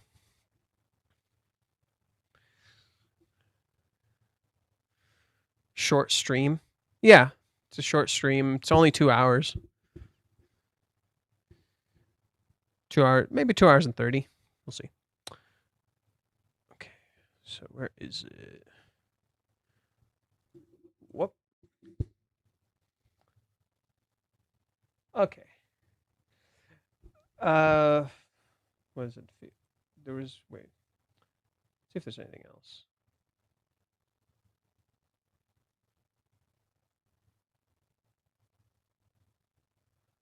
Okay. When was this sent? This was on the 26th, so when the chapter came out. So Largo says, "Fuel to the fire." Hi, chapter 426 will likely be the last chapter in the volume, so it's somewhat understandable that there's gonna be a cliffhanger ending. I get the feeling that Reiji created the situation on purpose because fans were expecting something like that. I think the beginning will play out exactly as we all expected, and then there will be a sudden twist. I'd be surprised if Reiji hasn't prepared the bait. Now let me add fuel to the fire. I have a new and somewhat crazy theory about the director. Oh, here we go again with the director. If this theory turns out to be true, there'll be another wave of attacks against Chizuru online. Oh. In short, I suspect Chizuru is going to go on a date with that guy. Someone, probably Minnie, will see them together and the misinformation will stretch. No. No. No. No. That's just weird. She could hang out with the director and then people could like misinterpret it, but she's not gonna go on a date with him. With this date it'll be purely professional and similar to the one with Dokomi. Chizuru will get to know a side of this guy no one else has seen. And during the outing, they'll talk about their shared passion for acting. I also have somewhat darker theory the director will pass away sometime after the date. Okay. The idea is a bit incomplete, but at the same time... Okay, so maybe the preparations for First Venus and Cats, or whatever the play ends up being called. It's called First Venus. The idea is a bit incomplete, but at the same time, part of it seems very realistic to me. Okay. If it will look something like this, Chizuru rented by an old... I don't think the guy would rent her. Sumi is an angel. I mean, yeah, Chizuru is being framed as the villain. The whole like that's the one thing I like adamantly disagreed with JoJo on. So whenever we read Reddit, I like to read what JoJo Maniacal writes. And I always find it interesting. One thing I've adamantly disagreed with JoJo on is that Chizuru is being framed as the damsel in distress and Kazuya is the villain. No. It's literally the opposite. The framing, every part of the framing is that Chizuru is the villain, Kazuya is the victim. That's the framing, right? Chizuru is jerking him around. He's being treated like crap. He even says he's being treated like crap in this chapter. A lot of you think he's being treated like crap. Nobody sees Chizuru as the victim. Not a single fucking person sees Chizuru as the victim. Nobody. I'm like one of the few. Like, if there are people who genuinely believe Chizuru is the victim, they are in short supply. I am one of the few. Most people do not view her as the damsel in distress. The framing is not presenting her as the damsel in distress. Kazuya is being presented as the person who's kind of like, you know, the victim in this scenario. I think Chizuru is a victim as well. Yeah, I'm just saying, like, you and I and like whoever else is doing this are like very few. You know, we're not the majority. The majority thinks Chizuru is the problem. She's jerking him around. She's not being honest with him. She's not sharing her feelings. She fucking absolutely is, right? She is sharing her feelings. She is also running away too, right? There is a truth to Chizuru somewhat running away here. This is not untrue. You know, there is a truth to that. Let's not pretend that's not happening. The problem is like, I think people absolutely fixate on that element and don't see the full picture of Chizuru's character. You know, I think that's the sad truth. And, you know, in some ways, like for me too, like I can be like defensive of a character like Umi, for instance, not because I like Umi or anything like that, but because it feels like I don't understand him. Like, that's why I went on my crazy fucking tangent of like, Umi is secretly a good guy, when the framing is intentionally that Umi isn't necessarily a good person, right? But he might not necessarily be a bad person. I think in this case, what Reiji is really leaning into is the idea that beautiful people, people with connections and prestige, can do something awful. And it won't be viewed as awful because they're pretty, or because I wish that was me, or because they're rich, or because they're powerful. Case in point, just look at our world. There's a lot of evidence for this, in particular when Chizuru's notebook from volume 45, right? When we see this notebook for the first time, this little, right, brain work. There we go. Right, this notebook right here at the very bottom, right here, right at the very bottom right here. It's really hard to see, but this notebook, it reads the good man and the bad woman. And the frame, and like we said before, we had this whole argument with someone else. It's written in hiragana. In particular, hiragana is very vague. It's incredibly vague. Why? Because the whole point is that it's being vague on what's good and what's bad, and how it's based on perception, and how people view things based on their own perception. Now, this can very much be applied to Umi and Ruka, right? There are things that Umi does that, because he's a guy, we view it purely bad. While at the same time, there are things that he does that will totally be excused, specifically because he's a guy and he's attractive and he's a big celebrity, you know? Whereas Kazuya absolutely would not get away with it. Kazuya would be shunned by society if he did half of the shit Umi did, right? But Umi gets away with it specifically because he's a guy that's really attractive and people like him. He's a very attractive actor, right? In contrast, you can very much apply this element to Ruka's character. I think Umi is that aspect of Ruka's character, where he's very much like, hey, I get away with shit too, because I'm attractive. I am your reflection. I do the same things you do, just a little differently. I just happen to be an attractive guy, right? Ruka shuns idols, and she says she doesn't like these idols, how they're all fake, not noticing how she's being fake, how she's doing the very same thing as Umi. And it's really interesting because when I was reading the back of this, there's a part I remember when it first came out, where one person asked Reiji to draw Ruka with Mami's yandere energy. And there's a little tiny thing right over here. Reiji says, I think Ruka has been a yandere this whole time. And when you look at it from that perspective, Ruka starts making so much more sense. Now, Ruka is not violent like a yandere, mind you. She's not straight up violent like a yandere. She's not going to fucking kill someone. But doesn't she function like a yandere? You're my chosen one. No one else can be with you. It's me and you. I love you so much. I'm going to take advantage of you. And this is okay because we're meant to be. Isn't Ruka just pretty much a yandere? So when you look at it that way, it makes a lot of sense. Ruka's character starts making a lot of fucking sense. That she was always a yandere, just not your usual yandere. You know, just not she doesn't appear full on psycho. Whereas Mommy, ironically, is more of a tsundere. In my opinion, Mommy's more of a tsundere. But she has like yandere traits.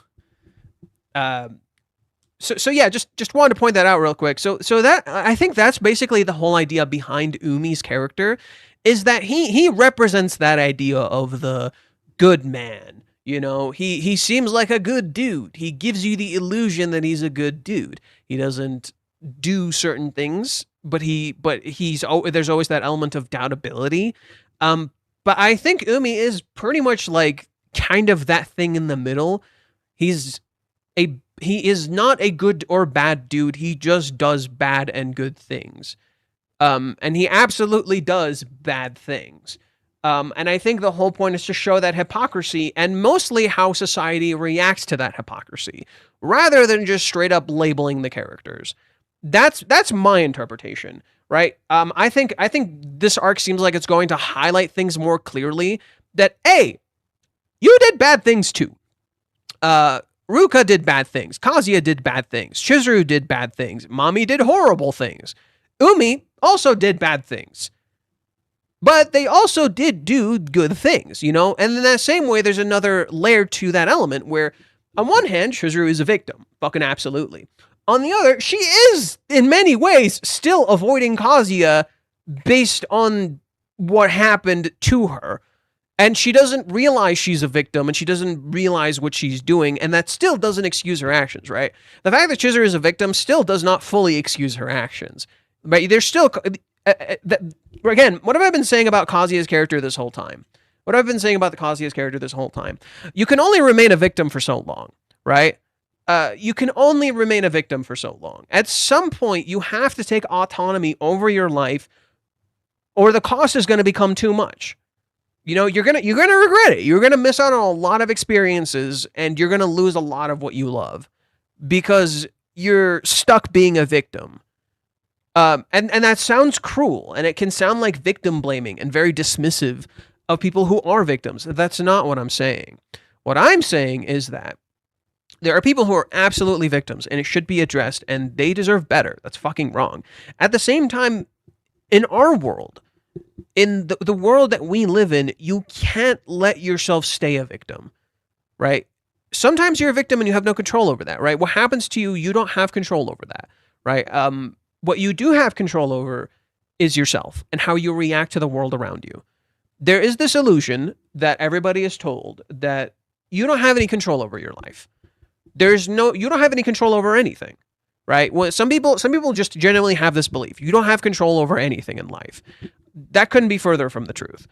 You have control over yourself. If there's one thing you have, it is control over yourself. And the biggest thing that abusers love to do is make you believe you are powerless. They want you to stay quiet. They want you to think you can't do anything. They want you to remain submissive. That is how you can see the victim thing in different ways, you know? One, you gaining power over yourself again is you standing up to the person who hurt you. Two, it could also reflect how you're destroying your own life in letting yourself remain a victim. And that is, in my opinion, what's going on, not just with Chizuru, but Kazuya and everyone else, you know? It perfectly shows it. Like, we can go over this. Kazuya his life is a total fucking wreck. He is getting sexually assaulted. He is very unhappy. He doesn't have the direction he wants to go. He doesn't stand up for himself. He's not with the person he wants to be, and feels like he's being jerked around, and he's upset about that, and he doesn't say anything. He never says anything. He blatantly knows he's being like jerked around and treated like fucking crap, and he never says anything. Right? With Ruka, he just says, I don't want to do this because of Chizuru. Not Ruka, stop it. You're treating me like crap and I fucking hate it. Stop ignoring what I'm saying to you. Right? That's what I mean. You have power over yourself. And if Kazuya says this to Ruka, she would step back a little bit. But he doesn't. Chizuru is the same way. Chizuru is this person who doesn't feel like she has any control over her life, and she lets she feels bad for everyone around her, so she lets herself be the victim. She's just like, I'm in the wrong. I did something wrong, right?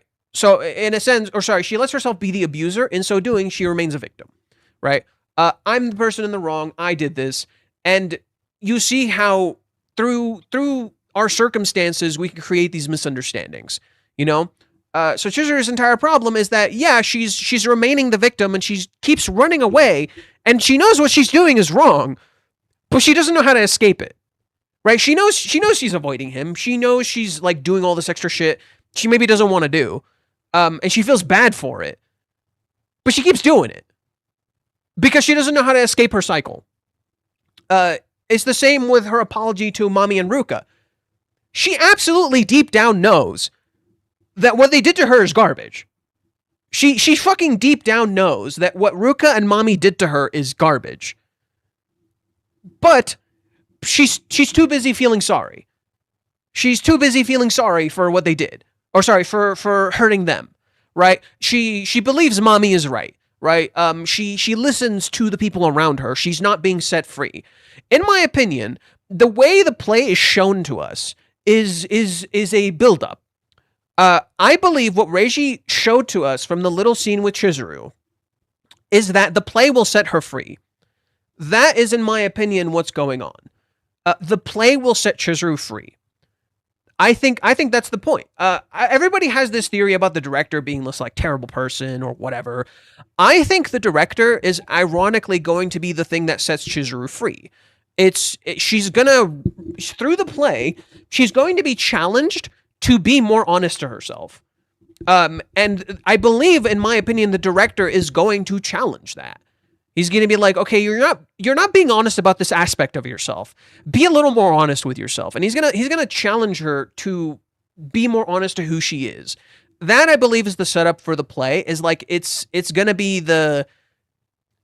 her being more honest to her inner self and what she's actually experiencing, and to not remain blind to the trauma that was inflicted on her. This is, of course, can be applied to Mami's character. Mami remains a victim of her family. She's still in an arranged marriage. Her life still fucking sucks.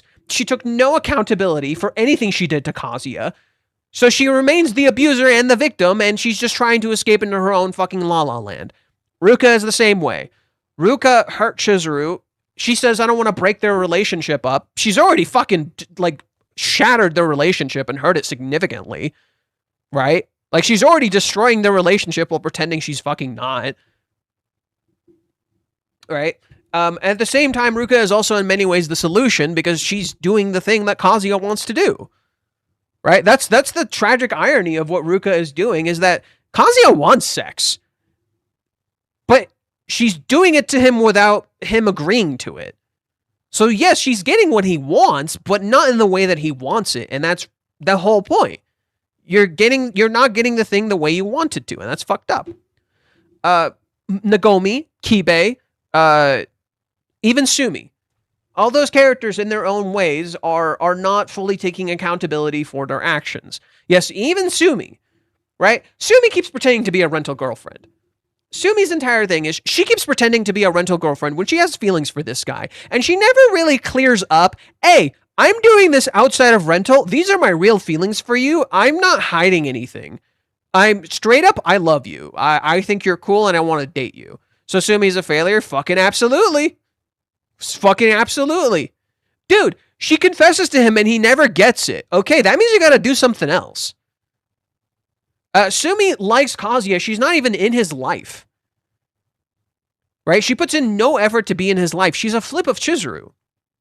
Sumi and Chizuru are kind of like reversed mirrors, where what Chizuru was doing in avoiding him was a direct parallel to Sumi and how Sumi was avoiding him. Yeah, Sumi has feelings for him. She doesn't even get into his life. And people cheer Sumi on. In that same way, when Sumi does show up, she makes Kazuya feels good. She tells him he's great. She says he's really cool. She literally says similar things to Chizuru and then proceeds to disappear from his life. Exactly like Chizuru. It's almost like Sumi is literally Chizuru's reflection. She's literally a rental girlfriend. She's super cute. Everyone looks at her. There's literally a direct parallel between them when they're walking in the street, where Sumi is being looked at by everyone and she's the center of the image, as a contrast to when Chizuru was the center of the image and she was walking up to sit with Kazuya. They're literally parallels. And Sumi reflects the same thing Chizuru is doing, and yet you cheer Sumi on because she's a cutie fucking patootie. But you hate Chizuru because Chizuru has done bad things. Right? That's the irony of what Reiji has been presenting us this entire time. That we're hypocrites. That we're fucking hypocrites. We're cheering these cute people on. We're cheering these characters on because they're cute and we like them, not seeing what they're fucking doing. Sumi is a cutie. That's a fact. Yes, exactly. And that is the problem. You're so busy seeing a cutie. You're so busy seeing a 10 out of 10. You're so busy seeing an us plus that you don't see the person and how they're not actually doing any of that shit. Right? Sumi literally, in not addressing her feelings, set Kazuya down a worse path. Sumi, in not addressing her feelings, literally set Kazuya down a worse path. And it just didn't look like it. She actually made things worse. It just didn't look like it. Specifically because she got Kazuya to write this whole confession, to do this whole bunch of fucking nonsense, instead of asking, did you tell her how you feel? And why does Sumi do this? Because she can't tell Kazuya how she feels. Yeah, the whole point of Sumi getting Kazuya to write all of these confessions and to copy all of these movies, it's because it's what she's doing. She can't be honest. She can't tell him how she feels. So she tells Kazuya, lie more. Listen to all of these movies and lose your identity in these films. Become a part of a collective rather than be who you truly are. Because Sumi lies to herself. She's not honest about her own feelings. And every time it looks like she's being honest about her feelings, she hides them behind rental. Right? There's always that. This is where she starts paralleling Umi. There's always that element of deniability. You know, well, Sumi is doing it under the guise that she's a rental girlfriend. So what she's doing must be rental girlfriend stuff. She just got really good at this, you know. In that same way, you can apply that to Umi. Oh, he's just doing this under the guise that he's a fellow actor, or that he is that he's just a good friend, you know. But then he actually likes Chizuru, so it's the opposite, right? Umi keeps confessing, and the actor/friend part is the disguise, whereas Sumi is confessing over and over, but that is the disguise. The confession is the disguise. Whereas with Umi, the other stuff is the disguise for his confessions. They're flips. Okay? And both of them reflect different aspects of Chizuru's character, as well as Kazuya's character. Right? Sumi reflects the aspect of Kazuya's character that he's lying to himself, so she fuels the lies. Right? He goes to a person who actively lies to herself, and then proceeds to lie to himself more.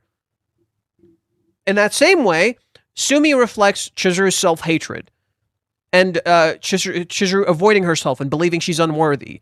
So that also, of course, applies to Kazuya. But so the way Sumi avoids Kazuya reflects how Chizuru avoids Kazuya and how she hates herself. And that's why Sumi can connect to Chizuru. That's why Chizuru can talk to Sumi, because they understand where the other person's coming from, working the same job and dealing with the same stigma and discrimination. In that same way, Umi reflects what Kazuya thinks he wants to be. Right? Umi reflects Kazuya's insecurity around looks and wanting to look max and look perfect and do all of these things, because he thinks if he has that power, then he has power over everything, instead of just taking power over himself. Right? Ironic, considering Umi seems very in control of himself. You know, he's very like control oriented. He tries to control everything around him, and yet he's a hypocrite. He's not actually fully in control of himself. In that other way, Umi reflects the aspect of Chizuru of hiding her feelings, right? Umi reflects the aspect of Chizuru of like hiding her feelings and like putting on disguises and putting on masks because they're both actors. So Umi reflects that back at her. He reflects Chizuru's defeatist mentality right back at her, because Chizuru has a defeatist mentality where it's very much similar to Kazuya, where she doesn't think she's good enough. So she remains miserable as a mirror to Kazuya. She remains miserable instead of changing her circumstances. So when Umi reflects that at her, hey, you have this defeatist mentality just like me, Chizuru starts taking action because she's like, I don't want to be like that, right? If this person is losing and they still try, kind of, even though they're losing, why am I giving up? You know, that's pretty much the scene in the cohabitation when he goes to meet her. You know, it ends up being positive. It could have been very fucking negative. It ends up being positive. That Chizuru interprets Umi, you know, running away and confessing despite the fact that he's losing, to be like something that could fuel her and be like, okay, why am I giving up if this dude who's literally has no fucking chance is trying? You know, his happiness is not even remotely guaranteed. He's not going to get anything. Now, she's misinterpreting Umi, mind you, but it reflects that reality, you know?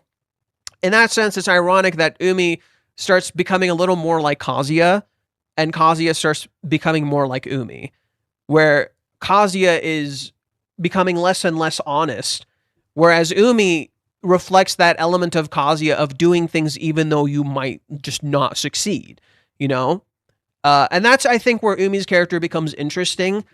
I think Umi is, like, ironically more like Kazuya than Kazuya realizes. And he, in many ways right now in the story, is doing things even though by every metric he should just give up. Whether he's doing them badly or not is a whole other matter. Like whether what he's doing is bad or not is a whole other matter. It's just a reflection of, hey, Kazuya, why are you giving up when this dude who's literally already lost isn't giving up? And also a reflection of like the silliness of what Kazuya believes that, oh yeah, you know, power and being attractive and all these things and connections and money, like, you know, they'll get you what you want. And Kazuya's lost in that illusion, and Umi's probably going to break that illusion in Umi having all of these things and still not getting what he wants, right? Umi has all of these things and still he doesn't get what he wants, and he kind of sucks. You know, he's kind of a sad, wet puppy dog. Anywho, so they're both like a doll. Sumi and Kazuya trapped in a circle. Yeah, Kazuya is like a puppet. Sumi is a doll. Yeah, kind of. If the director is going to set Chizuru free, then would it be before or on the day of the play? Plus, would she connect Kazuya before? I don't think he's going to set her free in the usual way. I think Kazuya is going to be the one who ultimately, like, truly sets her free. But what I'm saying is the play through the director could challenge Chizuru to be more honest.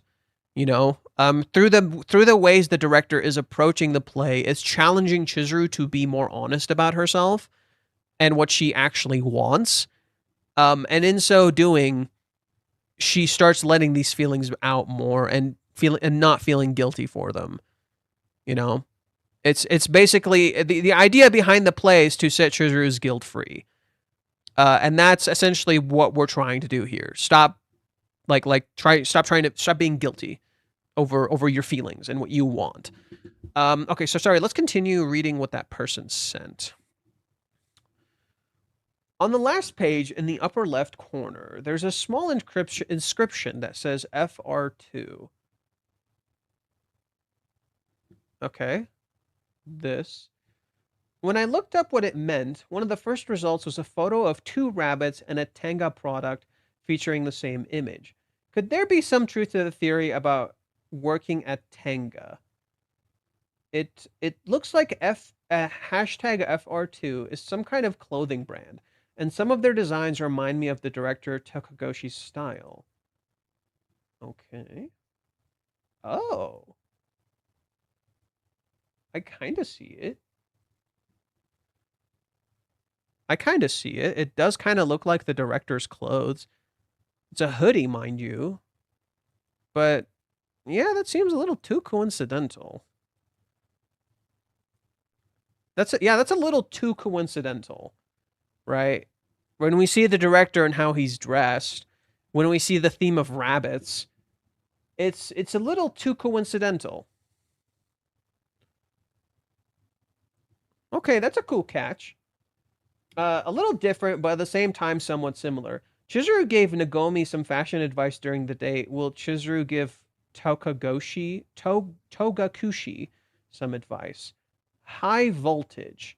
Maybe I'm exaggerating a bit, but the plug scene is pretty funny to me. I get the feeling there's something more hidden in that joke. Yes, it's literally about like energy and like losing your energy, right? You're losing your fuel, if you will. You need to charge yourself back up. But like Kazuya's phone, he's literally running out of fuel, right? His current approach, who he is right now is running out of energy, right? Who Kazuya is right now is running out of energy very fast. He doesn't have much energy left. He needs to literally plug himself into the electricity constantly to constantly have energy. And then by the end of the chapter, what do you see? He's burned out. Isn't it funny that people were asking Reiji about burnout and being in a slump, and here's Kazuya literally reflecting that. He's burned out. He's out of it. He can't do it anymore, right? He has no energy. That is, I believe, what the horny plug scene is, right? This thing, right? The horny plug scene is. I think that's literally what it is. It reflects Kazuya literally charging himself up, if you will, right? He got a burst of energy, right? Visually, that's what you're seeing here. It's like he got a burst of energy. And yet by the end of it, he feels empty. Despite all of the frantic energy of this chapter, it's a very energetic chapter, right? It's a very, very energetic chapter. It leaves you feeling dead by the end. And I think that's a really good reflection of what pornography can become when you are unhappy, when you're not really happy with yourself. It literally feels just like this. You get like a big burst of energy. You get all these like, what's the word? What do you get in your what chemicals do you get in your brain when you beat your meat? What chemicals do you get in your brain when you beat the meat? I'm curious now. I'm gonna look it up. What chemicals does your brain release when you masturbate?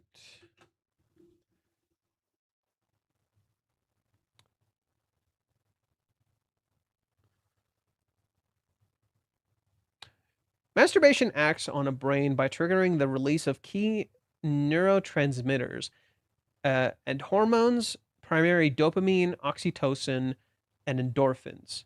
In moderation, these chemicals reduce stress, and improve mood. However, compulsive behavior or excess stimulation can cause dopamine desensitization and reduce your ability to enjoy everyday activities.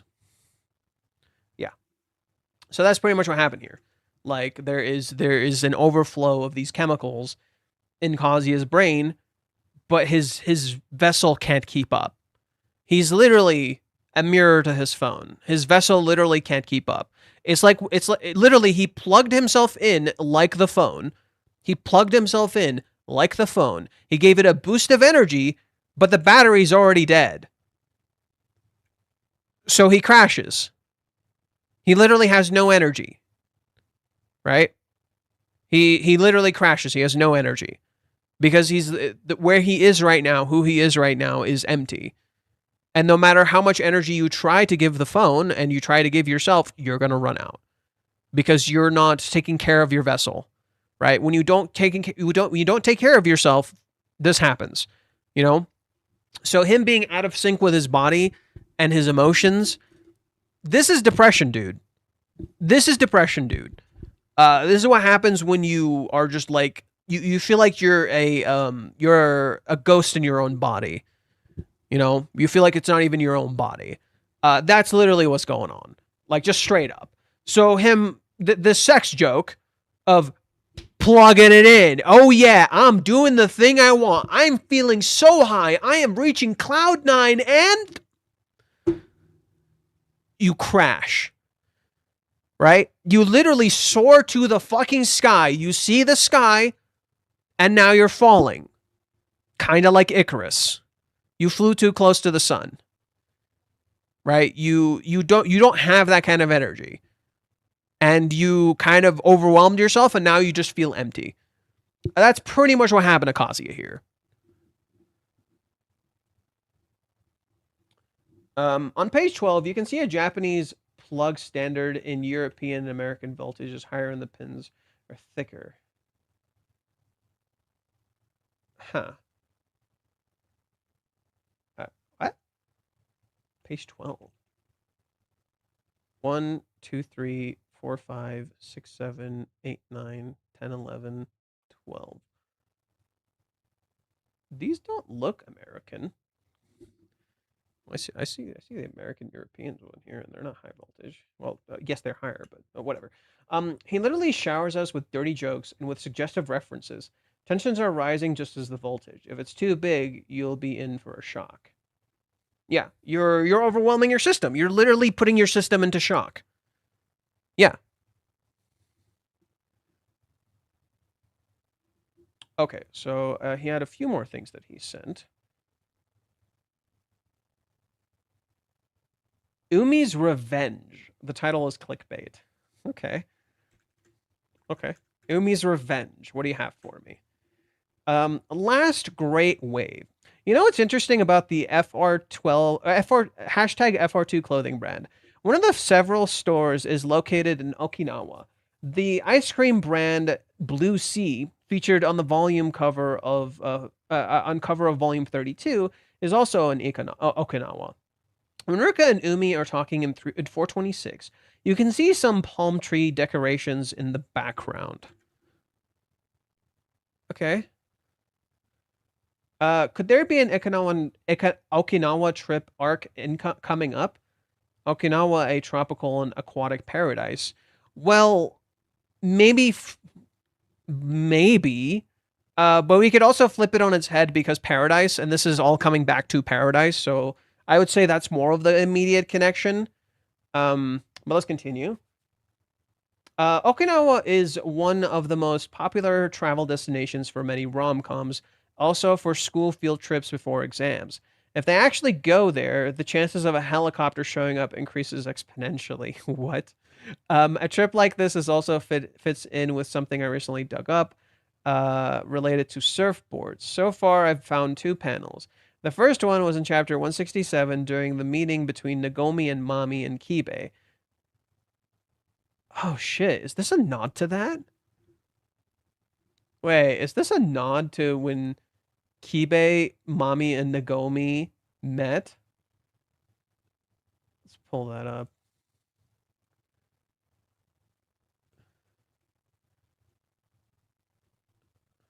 Okay. Kibe's walking. Oh, there's a surfboard back there.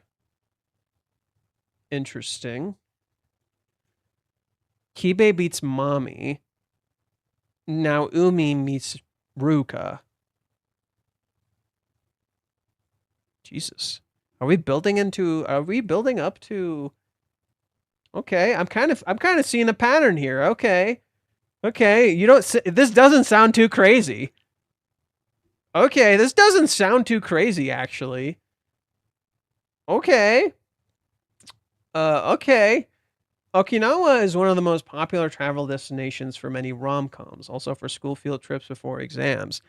If they actually go there, the chances of a helicopter, whatever. I don't know about the helicopter thing. Let's keep going. So on the right side of the double page spread behind Mami, okay. The second one is in chapter 230. In Hawaiians, Kazuya imagines himself standing on a surfboard. Yeah. Okay. Reiji did also want to draw them going to Hawaii, so I don't see why he wouldn't want to draw them going to Okinawa. Toru Hakuba looks like the kind of guy who does things that require discipline, and on top of that, he's pretty well built. Oh, is that the dude Mommy's engaged to? Maybe he surfs? Staying on a surfboard while riding a wave requires balance. If you pull it off, not only will you impress everyone, but you'll also have an amazing experience. The last great wave was about to rise, and if you can surf it, if you can land this, you'll look pretty cool. Huh. Okay, you know what's funny? Right as I read this, Tension Rising from Kingdom Hearts 2 starts playing in my ears. Okay, I kind of see that. The what is it? The surfboard and the great wave. I mean, that's bro. I just think of like that. What was that? What was that penguin movie with the wave? It was so funny. It was so fucking funny. Penguin surf. Surf's Up. Yeah, dude. Who remembers Surf's Up? This movie's peak. Who here remembers Surf's Up? Surf's Up is fucking great. I fucking love this movie. This movie's fucking hilarious. It's so good. No, I fucking love Surf's Up. It's such a good ass movie. Okay. That'd be kind of cool. Okay. Maybe Reiji's drawing manga while listening to the Tatsuro Yamashita's Big Wave album. He says he doesn't listen to too much music, so I wouldn't put too much credit on that. Team Game. Umi's meeting with one of the girls was foreshadowed in Joy Paulus, but at this point it wasn't clear yet whether it would be Minnie or Ruka. In chapter 363, you can see a couple exchanging something over the phone. The boy looks like Umi, and the girl resembles in style the Jiri Kai subculture. I think I remember this, but I remember people talking about this. We saw Umi twice. We saw an Umi character twice in Joy Paulus. It was once with Minnie and once with Chizuru. Yeah, like literally, Kazuya like sees Umi in places. Let me see. So, not here.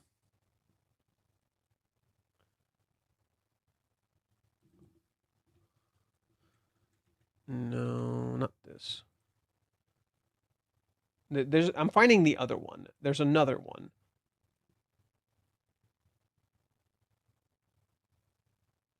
Nope, not this. 340? Okay. We're in the maze. Kazuya looks around. Hey, look! Hey, look! It's an Umi-like character kissing a girl in the background. Right? Oh no! Is that what happened in the tiger's den? Oh no! Dude, it's gonna suck so much if that actually ends up being the case. Like, he kissed her in the background. I'd be like, dude, Chizuru, you should, like, kick his fucking ass. What do you mean? You should kick his fucking ass. What do you mean? You know? If that actually did happen. I kind of doubt it, but if it did, dude, kick his fucking ass. Okay, so there's the Umi character there. And that's Kazuya with Minnie. What does Kazuya say here? What is the context of this scene, actually? Let's look at this really quick. So Kazuya says, it really does feel like how Yomori-san put it, a fairy forest. This is really interesting, by the way, considering Minnie's last name is Eightfold Forest. Right? This is really interesting. And Kazuya's name means peace and harmony shared under a tree. So literally, Minnie is the forest hiding Kazuya's tree. The room's dark like a movie theater. The room is dark like a movie theater. Movie, acting, Umi. It's okay. It's like I'm not even in the middle of a city.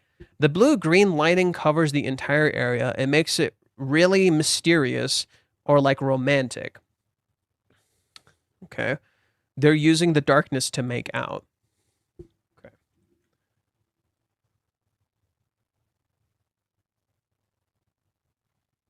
I mean, maybe Umi is related to Chizuru's guilt in that regard. You know? Like, it would be interesting if Umi pulled a Ruka. Because, damn, dude, that'd be fucked up. I kind of hope Reiji doesn't go that route, but I don't know. It'd be interesting.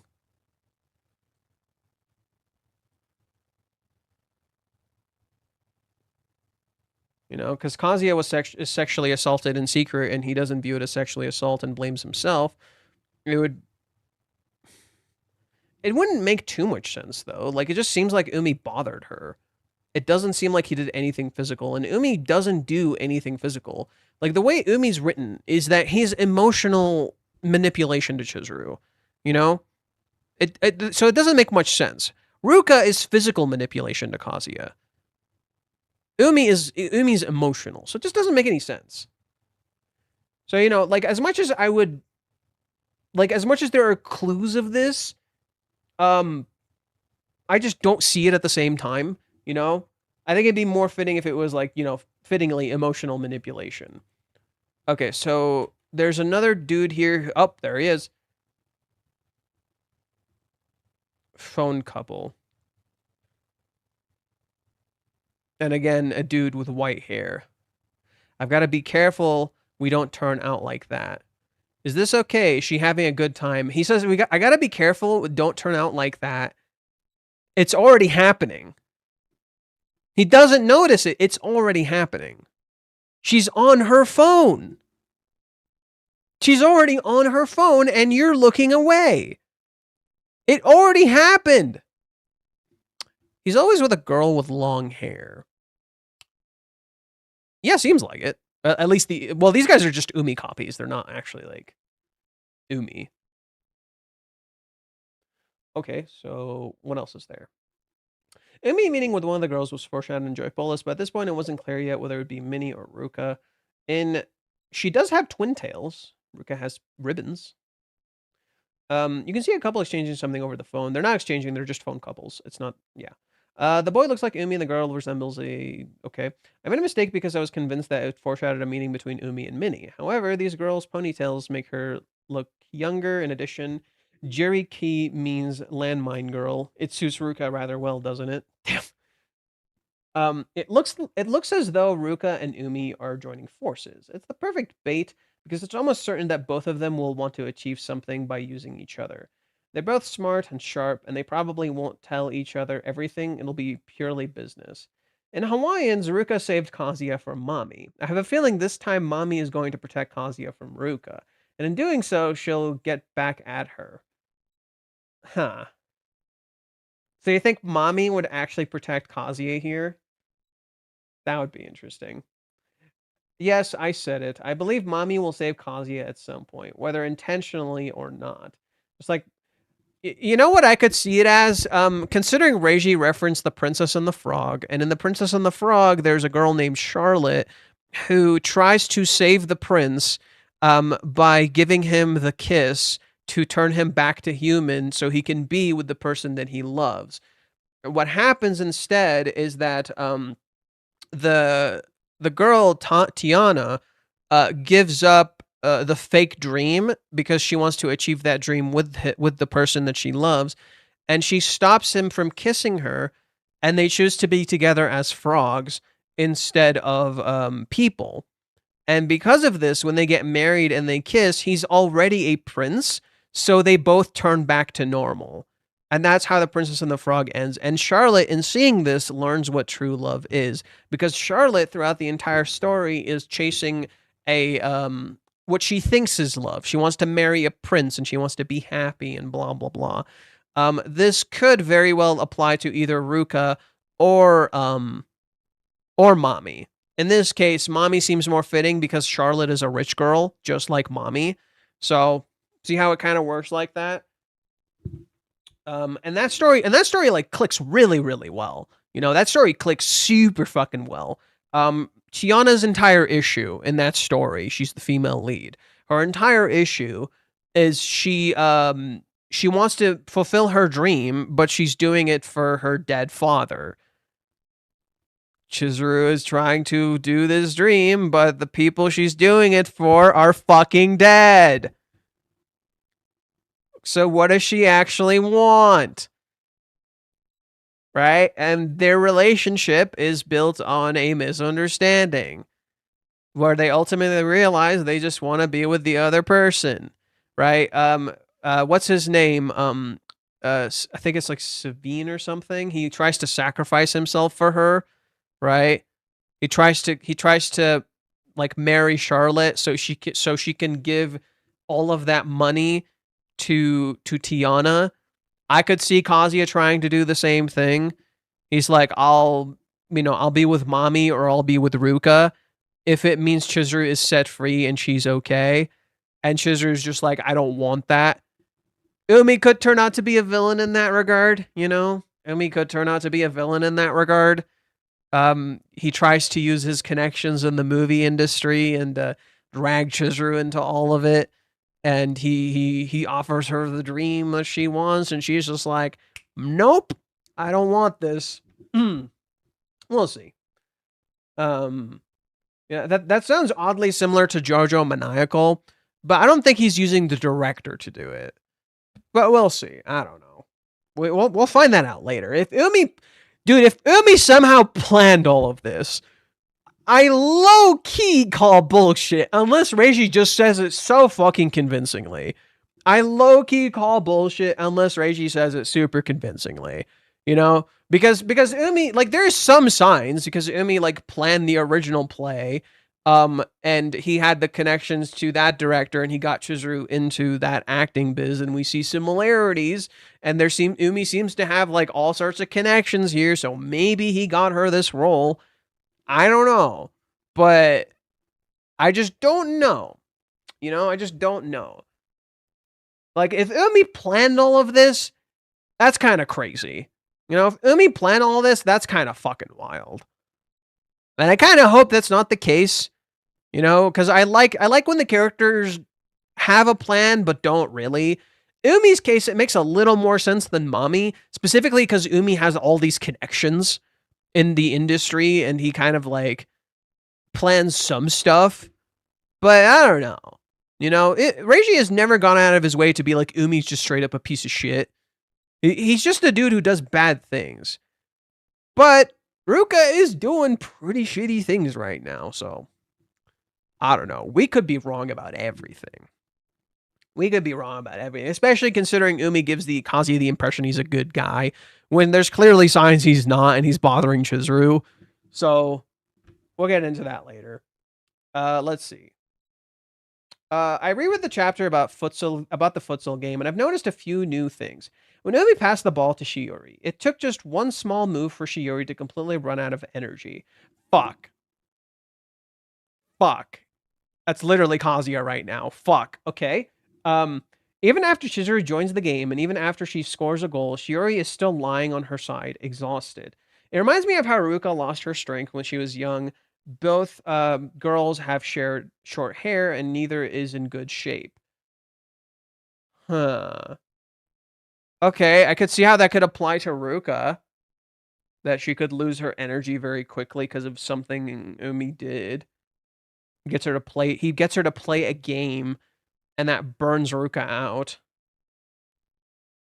That makes some sense. Umi gets Ruka to play a game, if you will, and it burns her out, and she's exhausted. And Chizuru takes the role that way. But Chizuru doesn't want it this way. So what if Umi's, like, actually, like, playing Ruka?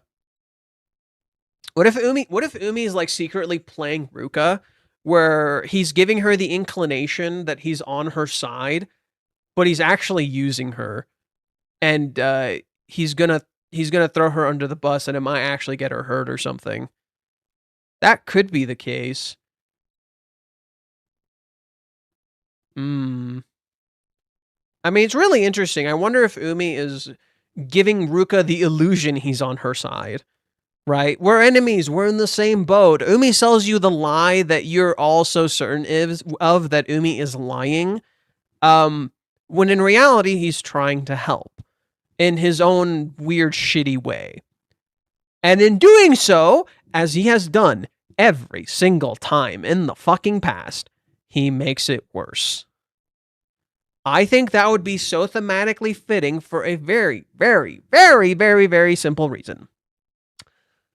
If we're returning to the beginning of the series, the whole thing in the beginning of the series, especially if you go from chapter 16 and up, is that Kazuya, Umi's introduction is that he's kind of like helping, but making it worse. So if we're returning to the beginning and we just don't like it, I think that would be kind of like surprisingly fitting. You know, maybe return to the beginning and Umi is shitty. I don't know. This is JoJo maniacal. I don't know what that means. I feel like I'm like what I'm saying is like similar but not quite the same. Umi playing Ruka makes some sense. But I don't know. Even after Chizuru joins the game, and even after she scores a goal, okay, we said this, blah, blah, blah. I'm starting to suspect that Shiori was indeed supposed to play a role in the first Venus that went to Chizuru. I mean, I said this too. It seemed like Shiori was supposed to get this role, and then she lost it, and Chizuru got it. A quick replacement. So that Umi could have had a hand in that. Umi could have had Shiori get exhausted or something in secret, and then that got Chizuru into the role, right? That game could inform everything. That wouldn't be totally out of the ballpark. In chapter 52, Chizuru didn't get the role because it went to Shiori. Now it was the other way around, but why? Did the futsal game expose Shiori's weakness? Maybe the role required stamina and Umi knew that would happen? Or Umi got her the role she needed, he helped her get there, and she just couldn't handle it. That could have been the case. It could have been purely coincidental. Like, Umi could have just been helping her and guiding her and trying to put her in the right path, and she just couldn't handle it because she's not equipped to, because she was being babied. That could be what it is. Rather than Umi doing it intentionally, it could be that Shiori was just being babied so much that she was just severely ill-equipped to deal with this. Right? She's not trained. She doesn't have the energy. She's not fitting for the role. So she naturally just fell apart, and the person who could actually handle it ultimately took over. That could make some sense, you know? And then Umi is inspired and impressed by that, because that's Umi's entire fucking thing. Ooh, Chizuru is so fucking great. Ooh. Yeah, it's really funny. People give Kazuya shit for being a Chizuru simp, and here's Umi, like, actually straight up simping. Like Umi's literally fucking simping. He literally can't get over this girl, and he doesn't have a chance in hell, and she's actively told him she's not fucking interested, and he keeps fucking trying, and it's like, dude, she already rejected you, let it go, move the fuck on. And it's so funny that people are just like, oh, Umi's the greatest thing ever. I'm like, dude, you're fucking idiots. Anyways, okay. Umi certainly didn't mean to hurt Shiori, but I think he used her for a different purpose. His target was probably someone else. This is where my new and probably last for now theory about the director Takaguchi comes in. I think there's some truth to what you said about him trying to get Ruka into the industry. I'm kind of backtracking on that one a little bit. It's possible, but I don't know. Umi might want to compete with the director or even get him in the same way for not giving Chizuru a chance back then. No, that seems stupid. He's probably been in the industry longer than Chizuru, and it's possible he had the chance to meet the director before. Let's imagine the situation where Umi goes to Tokaguchi, casting her. Here's the same thing Chizuru did, act like a dog or cat. Does Umi look like the type of person who would follow a director's orders? We don't know that, but this exercise is humiliating for a young and very ambitious actor, isn't it? I think Umi is going to try to show his claws and produce a movie and play just like Kazuya did with Ruka as the actress. Huh. Umi produce a movie. He'll do it back at the director without realizing it, blah, blah, blah, blah. Okay, it's kind of like the scene where Umi kicked the ball too high and it flew towards Chizuru. Yeah, I mean that's another great example. Umi was literally trying to help Chizuru. He passes the ball to Chizuru, he aims too high. And he got lucky that Chizuru could handle herself. So Umi literally fucked up.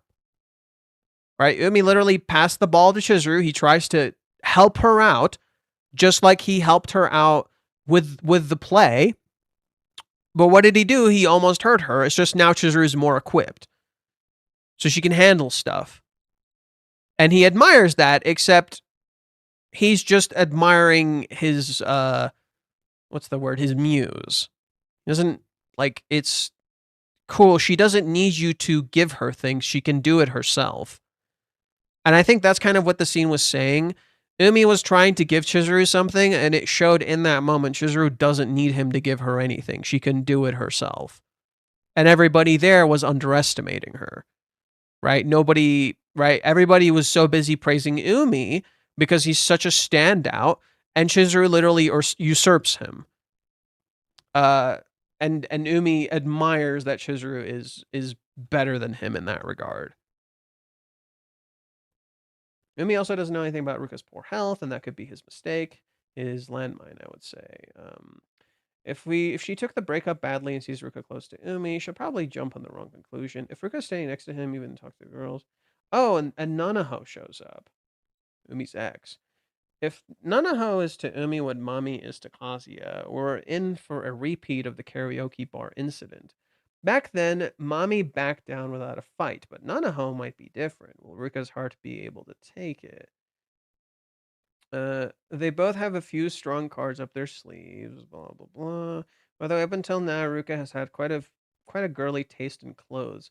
A strange feeling that we might soon see her wearing something a bit more flashy. Okay. I don't know about that theory. I'm gonna be honest. All of our theories are kind of just circling the drain at this point. You know, like we don't know. We don't know. I'm gonna be fucking real with you fellas. We don't fucking know anything. We have clues, right? We have clues. We have a lot of pieces to put this all together if we really, really tried. And even then, we might not fully figure it out. The simple reality is we have clues. We don't know the truth. It's really, really that simple. What about my theory on Discord? What about your theory? Which one? I forget. You give me like 20. Okay. Okay. I've already streamed longer than intended, so I'm going to finish in just a little bit. Let's see. It would be an interesting change of pace if we suddenly realized Chizuru herself is dealing with her own harem dilemma just from the perspective we don't get because our POV is Kazuya. That's already happening. She's a rental girlfriend. Every single client wants to date her. And then there's Umi who's into her. She's already in that situation, just not in the same way. The pressure that situation creates for Chizuru is not the same that it is for Kazuya. So that's already happening. She's a rental girlfriend. Every client wants to date her. She feels bad for all of her clients. She said this multiple times. Or maybe Umi had no involvement and this theory is nonsense. I kind of lean into that. I think there is some signs that Umi has some involvement. There's some signs. It's just the signs almost all indicate it's like secondhand. He didn't do it on purpose. You know? Like that's always been my theory. It feels like Umi's influence is secondhand. He's not doing any of it on purpose. He's not actually actively doing any of this. It just happens to be a byproduct of a choice he made in the past. That's all. That's how I read it. And that seems to be a repeating thing. No one seems to really have a plan. You know, that seems to be the whole point of the current story. Everybody lacks direction. Nobody really has a plan. Everybody's reacting. And Umi meeting Ruka is, in that sense, just reactionary. You know, he just happens to see Ruka holding Kazuya's arm, decides he's going to talk to her. Chizuru happens to call him and reject him, so he calls Ruka up. Or sorry, he calls Kazuya up, and then that ultimately leads to Ruka. In that sense, the only reason Umi ever got in contact with Ruka and possibly hurt her, that's my theory, he's going to hurt her in some way. Not necessarily physically or anything, but maybe emotionally, is because of Chizuru's actions. Chizuru, in trying to avoid hurting Ruka, ultimately hurt her more. Kazuya, in ultimately trying to hurt Ruka, not trying to hurt Ruka, hurt her more. In particular, it might be betrayal. We're so busy looking at how what Ruka is doing is creating a sense of betrayal between Kazuya and Chizuru, not realizing Ruka might feel betrayal from Kazuya and Chizuru. The other way around, right? Ruka might develop a sort of resentment for Chizuru. You know, she stops maybe feeling bad for Chizuru as a byproduct of something Umi says. Like I've said before, Chizuru is actively, consistently being framed as the villain of this picture. That is not a coincidence. It has been the case from the fucking get-go. I think, whether Umi intends for it or not, he will reinforce this picture. That is my theory. Whether Umi intends for it or not, he is going to reinforce this picture. And he's going to make this worse. I wouldn't be surprised if Umi thinks he's doing the right thing. You know, he's very like in your face, very confrontational. It's not against his nature to ask out a girl, right? Maybe he's asking her out. Thank you, I'm aware. But yeah, that's just my theory. Umi giving up his baloney from him. Great to be immune to his acting. Remember we said, okay, let's just read the chapter again really quick. Let's just read the chapter again really quick. We constantly talk about it, but the framing can tell us everything. Everyone just keeps wanting to read a scene a certain way, but I feel like the storytelling can tell us what the scene is like. So let's just look at the scene. Everyone keeps talking about it, but let's just look at the scene. To be honest, she rejected me on the other day. She said that she might be in love right now, and that she wants to face that person with all her heart. She's such a strange girl. From head to toe, she's perfect. Like there's not a single crack to be found. She avoided specific details, so I thought maybe I still had a chance. But after talking with you today, I think it's time I give up. I'm rooting for you, Kazuya. Couldn't show me how it looks for Chizuru-chan to be in love. And he's blind. See ya. He looks sus here, of course. Right? He looks sus there, of course. Kazuya is in shadows.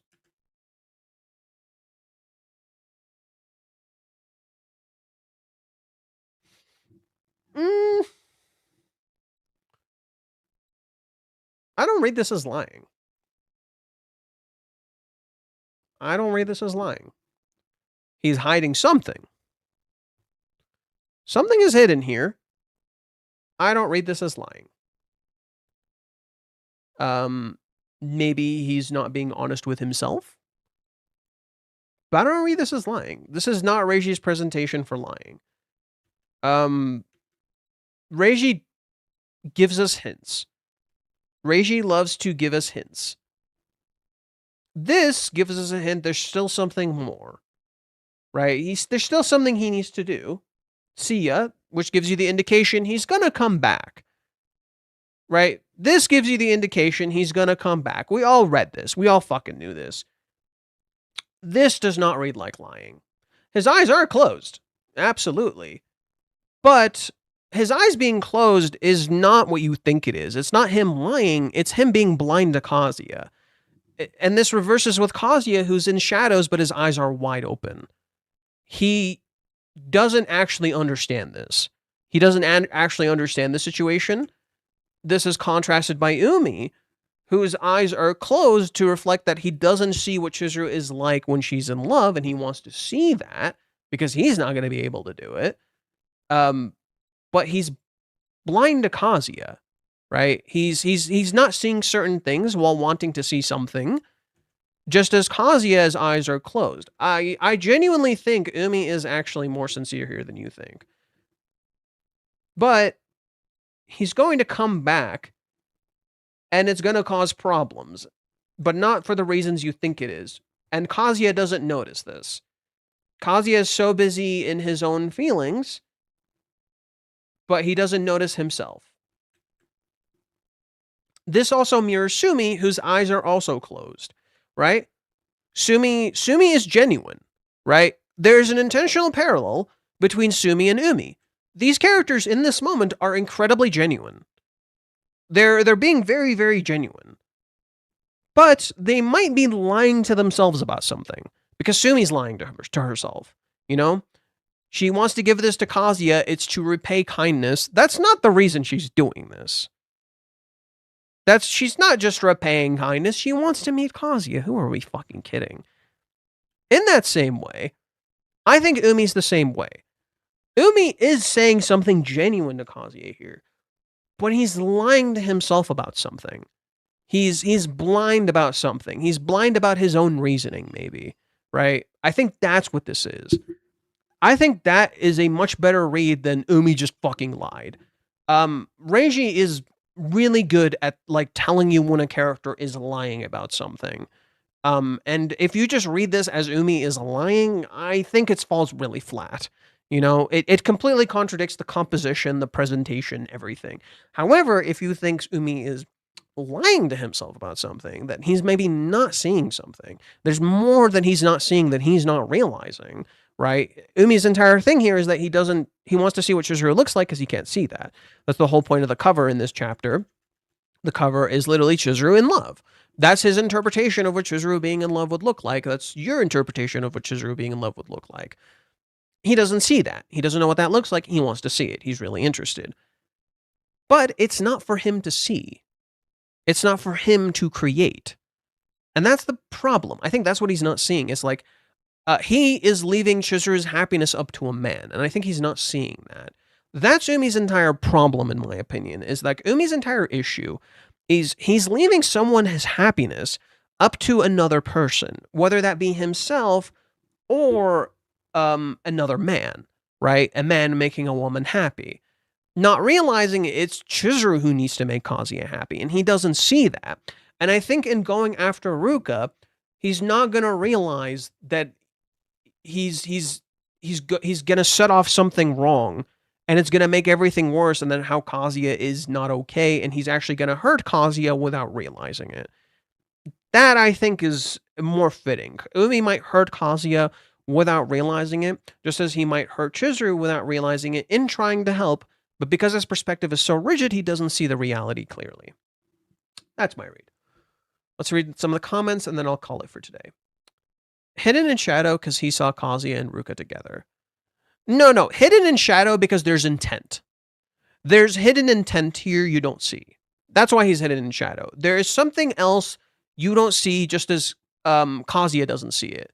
Right? Kazuya is looking at him, but he's in shadow. Kazuya doesn't see something else. Here, this image is real. What he sees here is real. He doesn't know what Sia means. Right? What you're seeing here is absolutely real. What you're seeing below is not. What you're seeing below is not. There's something else he's not seeing, and you're not picking on, and you're not piecing together. Just as here, you don't realize what this actually means to Kazuya and what's going on with him. He's in shadow because you don't understand. Okay, he appears sincere and gave up, but all of a sudden you get Umi meeting with Ruka. You don't know the reason behind that. Also, I noticed Umi and Chizuru never talked about the rental girlfriend Chizuru's play, despite Umi knows. No, Umi doesn't know about Chizuru's play. Well, he probably will find out secondhand, but I don't think he actually knows about it, unless we get information that he does. Yeah. But no, I think the whole point is that Umi is bothering Chizuru. Kazuya doesn't realize it. Umi's problem is that he's kind of trying to shape everyone's happiness. There we go. I think I understand Umi's character now. He's the opposite of Mami. Mami is jealous of everyone's happiness and tries to destroy it. She's trying to decide everyone's life for them. That was Mami in Hawaiians. Umi is the opposite. Umi is trying to shape everyone's happiness. But that ultimately loops back around into just becoming Mami. Because you can't make other people's happiness. That is theirs and theirs alone. You can't do that. You don't have that kind of power. It's literally like a rich person or something thinking he can change everyone's lives if he does it a certain way, you know, instead of just giving them the power to do it themselves, right? Umi is, in contrast, trying to shape other people's happiness. That is not for you to decide. And that is Umi's problem. That is, it roots back inherently to that misogynistic element I was talking about when the Umi chapter dropped, where Umi's problem is that he is trying to decide Chizuru's happiness by saying that a man will make her happy. No. A relationship is not hinged on a man making a woman happy. That is not how it works. You make each other happy. It is a two-way thing. You do it together. You build it together. Not one person makes another happy. No one can make you happy. Happiness is something you pay for yourself. You have to choose happiness. If you can't choose happiness, you won't be happy. Right? A person can help make you happy, you know? But they can't do it for you. And I think that's Umi's problem. I think that's what Umi is doing. Umi is doing the opposite of Mommy. He's trying to make other people happy. You can't. You literally can't. And that is thematically fitting considering Mommy wears white and Umi wears black. And Umi is framed as a judge. That, okay, right? That makes, okay, I think I get it now. That's literally Umi's character. He's trying to make other people happy. You can't make other people happy, not this way. You know? You have to help people find their own happiness. Umi is trying to do it by force. That's okay. I think that's my read. That's my final conclusion. He is the flip of Mommy. He is trying to make people happy by force. He's playing God. He's essentially playing God rather than nihilism like Mommy. He sees a world that's shitty and sucks, so he plays God and tries to make it better. That, to me, makes a lot more sense. Because, unlike Mommy, he has privilege, he has everything. Mommy hates her life. She feels like she has no control. Umi has all the control in the world, right? But he can't seem to make the people around him happy. This, thematically, would be incredibly fitting because Chizuru's entire fucking problem is really fucking simple. She wants to make Kazuya happy. She doesn't know what happiness is. Here's Umi. I'll show you what happiness is. What is Ruka's entire thing? Ruka's entire problem is she thinks she can shape Kazuya's happiness. She can decide for him what his future is, what his joy is. She acts as Mommy and Ruka and Umi are flips of Mommy. They are the flips of Mommy and Nagomi in some ways, where those characters are very doomy and giving up. These characters are toxic positivity. That aligns incredibly well with Minnie. Minnie's entire fucking problem is toxic positivity. She's too positive. You have to address the bad shit. She's too positive. So he's some sort of absurdist in antagonizing Mommy's nihilism? What does that mean? I don't understand. Absurdists in antagonizing Mommy's nihilism. When did he antagonize Mommy's nihilism? I'm confused. He's just the opposite. No. What Reiji is writing is just the opposite. Mommy is doom and gloom. It's when you've lost yourself completely to the negativity. When your life is so consumed by fucking darkness that you don't know any light, any positivity. You can't see light and think of anything good. You can't see someone being kind and think of anything positive. Umi is the opposite. Umi and Ruka and Minnie are so busy looking at the positives, so busy seeing how beautiful the light in front of them is, that they ignore the darkness around them and their own darkness. They're so busy seeing how wonderful everything is that they live in a fantasy. Nothing better summarizes this than the hoodie that Minnie wears when she goes to Kazuya's place. Nothing better summarizes this than this. Let me pull it up. When Minnie goes to Kazuya's place, what Minnie has been wearing for a hot minute is the Evangelion hoodie that's meant to represent Nerve. Nerve took its name from an old poem. At least I think it's a poem. And the whole idea behind the poem is it's written around this girl who walks through an industrial hell zone. And all she sees is wonderful things. All she sees is beautiful and wonderful things. And the iconic phrase that they use in Evangelion is, God is in heaven, everything is right with the world. Except the whole point of Nerve is that God is not in heaven, and therefore humanity must take back control and play God, which is literally what Minnie does in this chapter. She plays God. She tries to control everything. She tries to make sure everything is right in the world. What is Ruka doing? Ruka's entire thing is trying to keep everything right in the world. Everything should be fine. They're playing God. Everybody's playing God. Everybody's trying to be a saint and make everything perfect and right. That makes so much fucking sense. And it's literally the issue with Kazuya and Chizuru's relationship. They embody the problem in their relationship. Dude, you two are too positive. You need to have a fucking fight. The problem in Kazuya and Chizuru's relationship, they need to have a fight. They need to argue, they need to get upset, they need to get mad, and they need to let all of this negativity out instead of letting it fester. It has festered for far too long. I think that's what Umi is. Umi is going to play God and try to do something good. He's going to surprise you. And because he tries to do something good, it's going to make it so much fucking worse.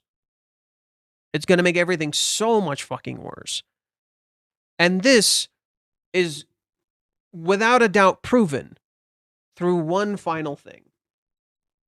Like this, I think, without a doubt proves it.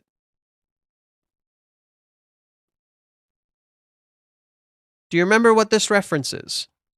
The reference to Steins Gate. What does Okuba do in Steins Gate? He gets the power to time travel. So what does he do? He starts making everyone's wishes come true. Every time someone wants something, whether they want to change their gender or they want to be popular or God knows whatever, he makes it come true. What does it do? It proceeds to fuck everything up. In giving everyone exactly what they want, you have destroyed your own life and led the world to ruin. Toxic positivity. This, thematically, is perfect. Why? Kazuya is going on what I have described as a broken hero's journey, not a proper hero's journey. Why? He's already been on a hero's journey, for one. Two, he is not the hero. He is the Demon King. And in order to change things, he must embrace the villain role. If he does not, if he continues on his path of the hero, of wanting to be the hero, he'll never truly become one. A true hero can embrace that they are that they can do bad things. And that doesn't mean you're bad. They can embrace their own darkness. And in that sense, that's when Kazuya's journey of the hero's journey would become a proper one. He embraces he's the Demon King. He's the final villain. And then it becomes a proper hero's journey. It's all clicking together, dude. It rhymes. Like a fucking poem. Jesus. Okay, it all makes sense. It's all clicking together. This is all about toxic positivity, and Umi inherently embodies that. You think Umi is negative, destructive, some horrible fucking person. No, I genuinely believe he embodies toxic positivity. I feel Chizuru, by the end of all this, is going to be bothered by Umi that she tells him to talk to her again. Maybe she just calls him out on his bullshit. I don't know if she'll be bothered enough to say that, but she's gonna call him out on his bullshit. But I think Kazuya and Chizuru are gonna see where their toxic positivity has led. I think that's what they're gonna see, and I think Kazuya is gonna see where his choice in Hawaiians led. You know, his choice at the time was okay. Long term, it's not okay. You know, he chose to lie to protect Chizuru. At the time, that was fine. But like a coping mechanism, that can only last for so long. There's going to come a point where they have to know the truth, and they have to know what they did. His choice in Hawaiians is honorable. It's beautiful. And yet at the same time, it led them down this road. That lie has to go if he ever hopes to free Chizuru from all of this. Because in keeping the lie, you have in fact created the very thing you did in Hawaiians and wanted to avoid. What did Kazuya want to do in Hawaiians? What was his biggest fucking mistake? I am going to make the lie come true. You can't. That's not how it works. You know? There's a truth underneath the lies, and you can address that truth. You can live your truth even if it means you tell any lie. But I don't think you can turn a lie into a truth. You know? I could be wrong. I don't think you can turn a lie into a truth. Right?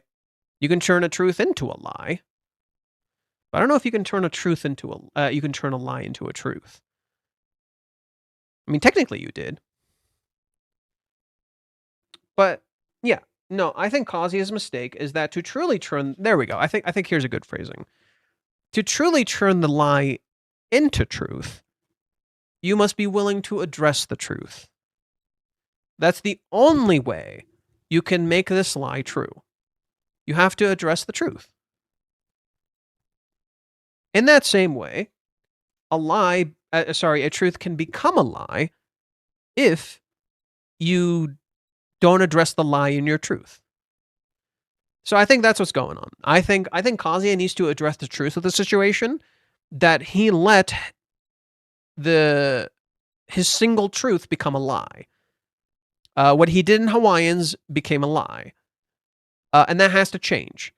If he ever hopes to change anything, he has to address the truth. He must accept the truth.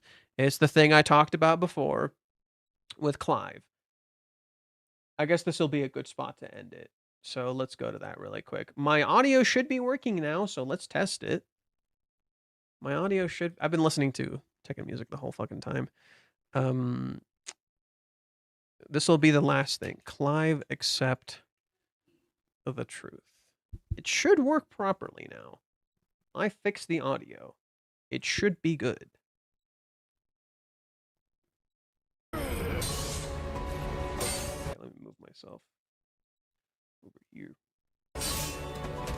Okay, so the whole point of this scene with Clive is that, I've explained it before, Clive's entire thing is that he's fighting himself. And he's not accepting that he is the monster. He has to accept he's the monster if he ever hopes to take control of his power and truly use it to help other people.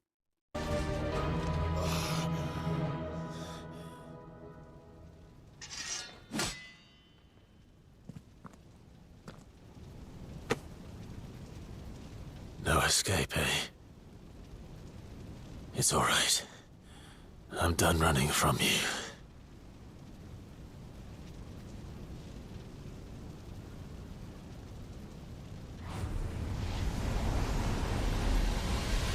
Probably one of my favorite scenes in like this entire game. Together, then. It's time to find out who we are, once and for all. Press L2, R3, and R3 to accept the truth. L3 and R3.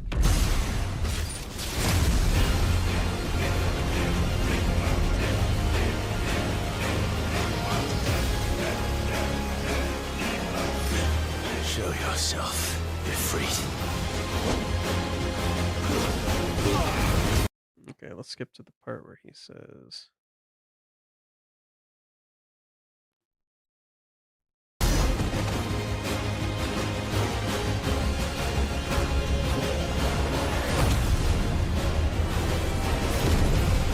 I fucking love this game. There's like parts of it I really don't like, but god, the highs are so good.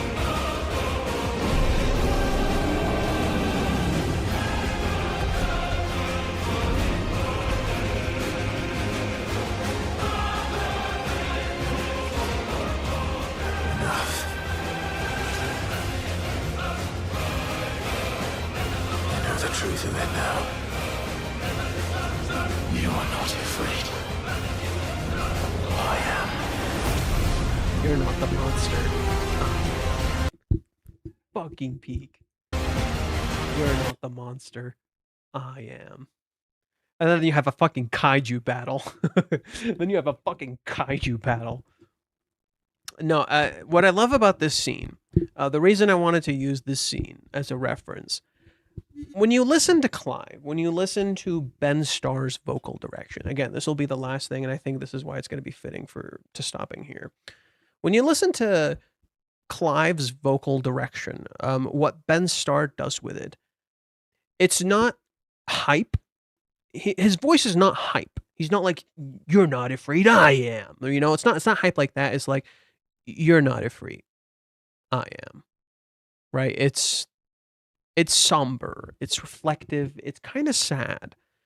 And it's because what he's accepting here is, you're not the monster who killed the person I love. I am. I did that.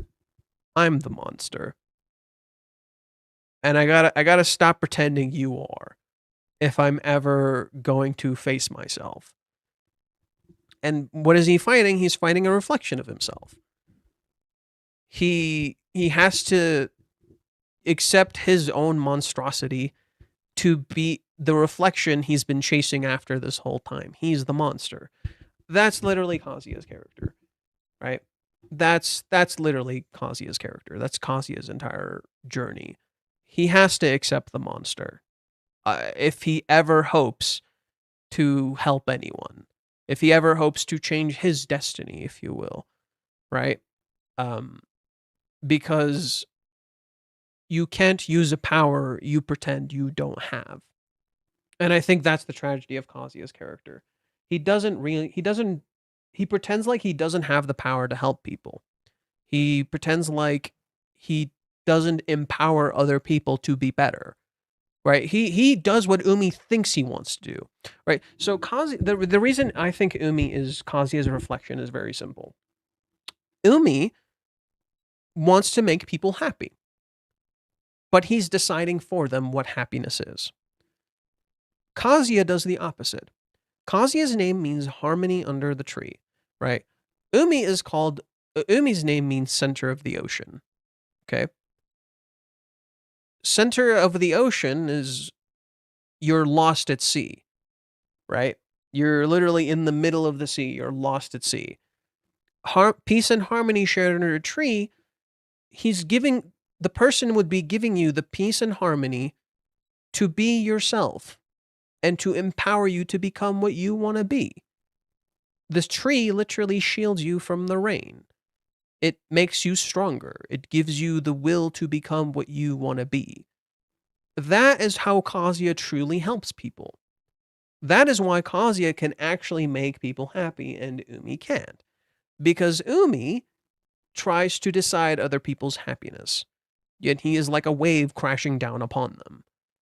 Kazuya gives them the peace and harmony and the safety to be themselves, to look at themselves outside of their problems in order to be what they want to be.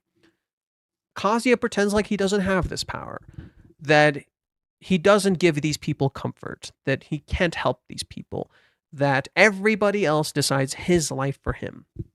Not realizing the only reason any of these characters are even here is a huge part because of him. And this is why I am very adamantly against this idea that Kazuya is just this stupid fucking loser. He's absolutely not. He helped shape these people's future. A lot of these people are going down a better path because he gave them the safety and sanctuary to do so. His kindness with Sumi, him going along with Ruka, him supporting Chizuru and showing her like Kazuya did what her grandpa couldn't. Her grandpa told her, there's a path, you can walk it, keep believing. Kazuya showed her an actual path. That's the difference between Chizuru's grandpa and Kazuya. Chizuru's grandpa kept telling her, keep walking the path, you'll be fine, you can do it. But all Chizuru sees is fog. She can't believe in it. Kazuya is like, here's the path. I'll help you walk it. You don't have to do it alone. I'll show you the path. I can show you the way to do it. And I'll empower you to do it yourself. Don't feel like you're alone here. You can do it. And so her grandpa couldn't actually prove it. Kazuya could. And of course, with Mommy is probably the more interesting one. Not the more interesting one, more nuanced one. There we go.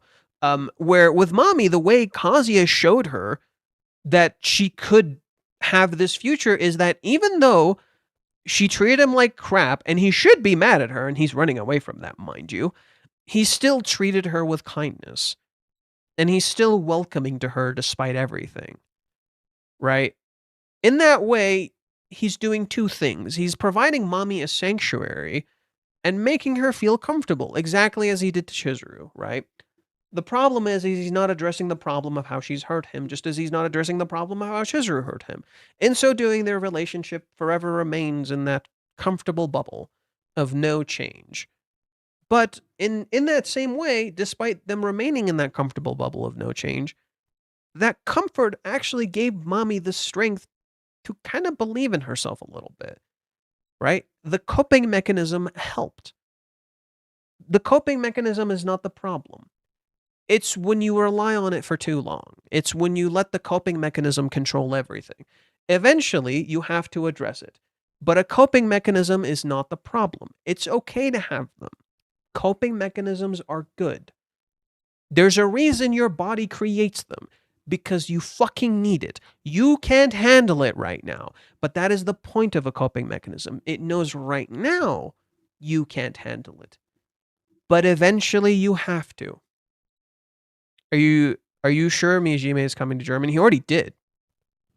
It already happened. I was talking about it earlier. That was the beginning of the stream. We were already talking about it earlier. It already happened. He already went there. He had an entire panel. He did a signing and everything. We talked all about this. Go back to the beginning of the stream. That was what we were talking about for like the huge part of the early part of the stream. So there you go. It's already happened. It's already happened. Right now earlier he was watching a game with his editor. He was watching a game with his editor, or not the editor, the person in charge of the thing he's doing. They went to watch a soccer game, I think, at the German place, and they were like, "Oh, this is really cool." Where's Reiji going to go next? Oh, not Dokomi. Did it already happen? Yeah, Dokomi already happened, or Dokomi already happened. Yeah, it's already done. Where's Reiji going to go next? No clue. They'll announce it eventually, but no clue. I live in Germany. It's okay. There's another person named Jorg. They also live in Germany, and they missed it too. They didn't know. So you're not the only one. It's okay, man. It happened. You weren't the only one. You weren't the only one. It happened to someone else too. Go back to the earlier part of my stream. I talk a good chunk about what Reiji discussed. If it helps, he says he wants to come back. So if there's another event, or if it's Dokomi next year, he's going to come back probably. So any announcements regarding character events? Nothing yet. I think he's taking his time. He probably doesn't want to do it yearly because it's pretty fucking expensive. And it takes a lot of effort.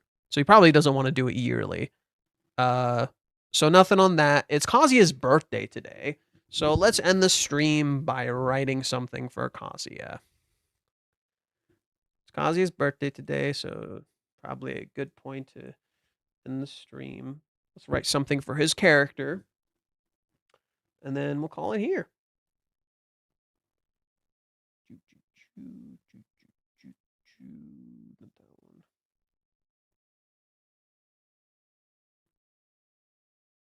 There we go.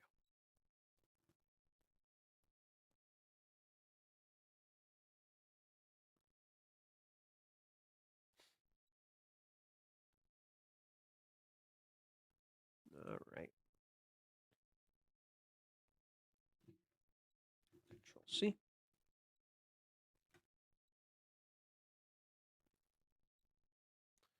All right.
I love Kazuya. He's my favorite character alongside Chizuru.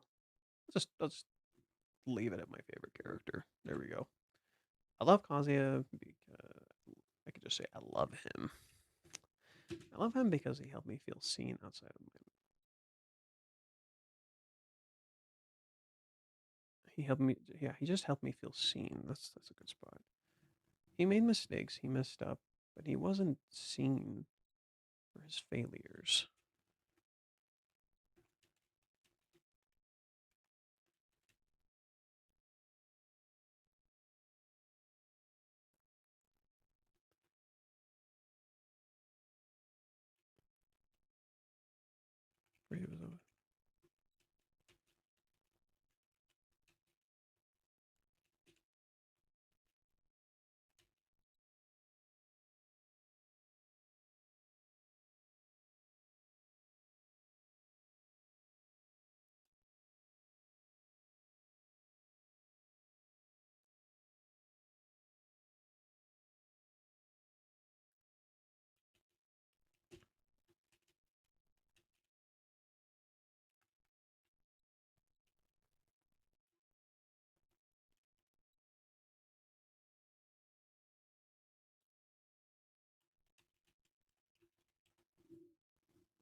Shortcomings.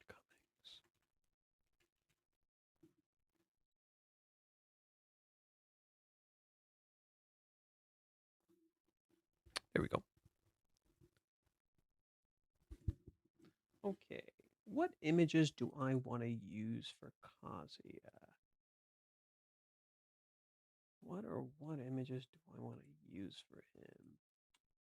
Let's see what we got, gang. Oh, that's a good one.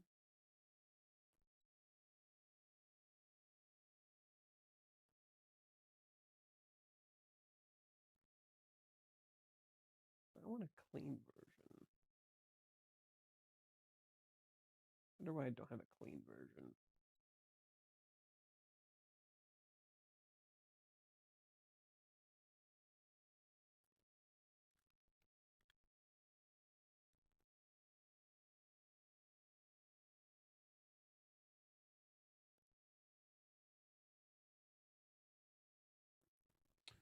Let's see, maybe here. Oh,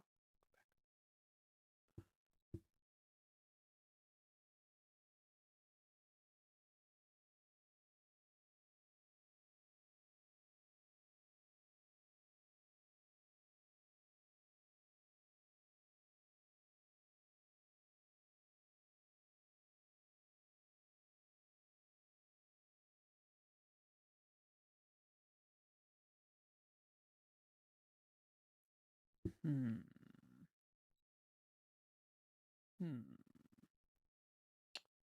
Fooey.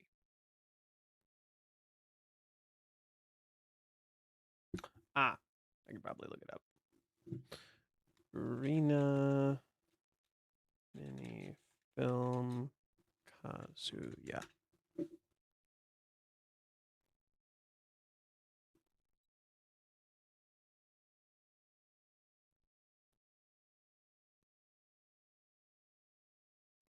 Cover.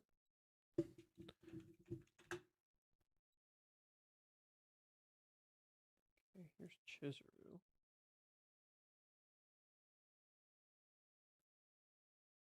Fooey.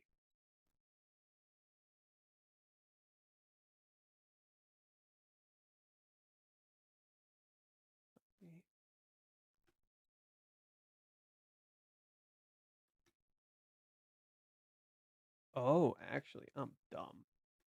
I'm stupid. Stupid. I'm gonna get the chance.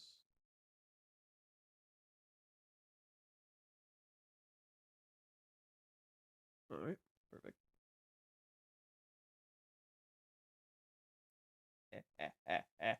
I'm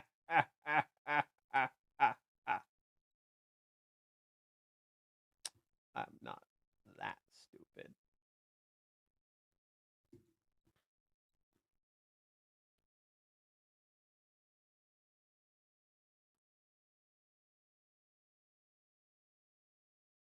Okay. Happy birthday, I love Kazuya. He's my favorite character.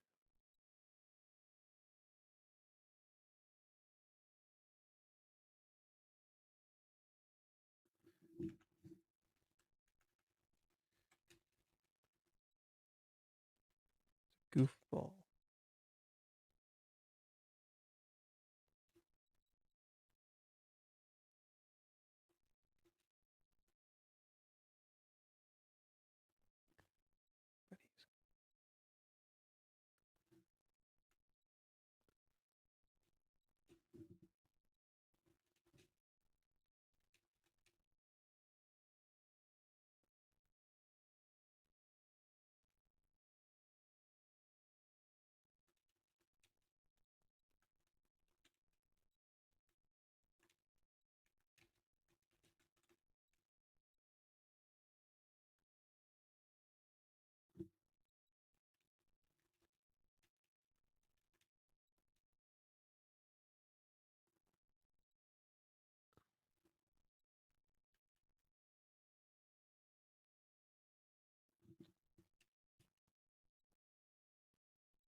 It's Kazuya's birthday. I love Kazuya. He's my favorite character.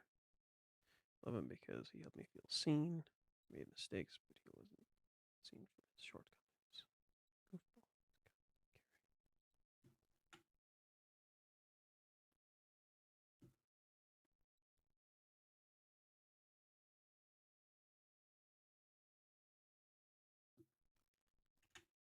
He's a goofball, but kind and caring. I hope he is seen too. Let's see if I got any other images I can use for Kazuya.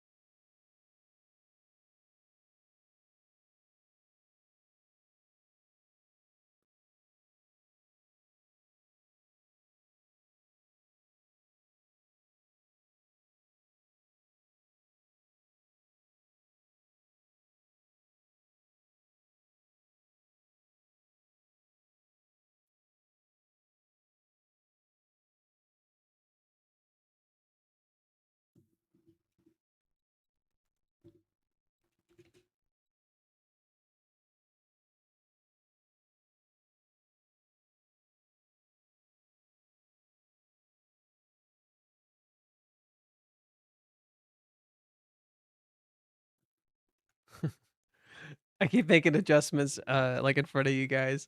He helped me feel seen. He made mistakes, but he wasn't seen for his shortcomings. He's a dumb goofball, but kind and caring.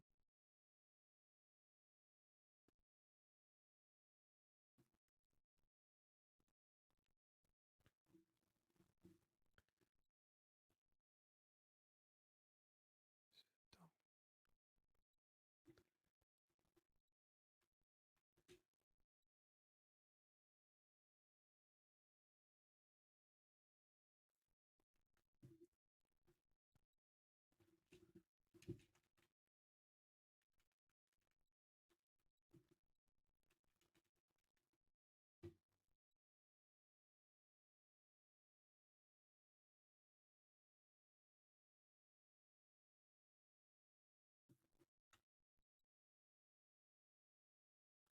Son of a mother.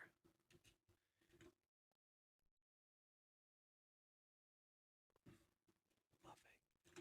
Aha!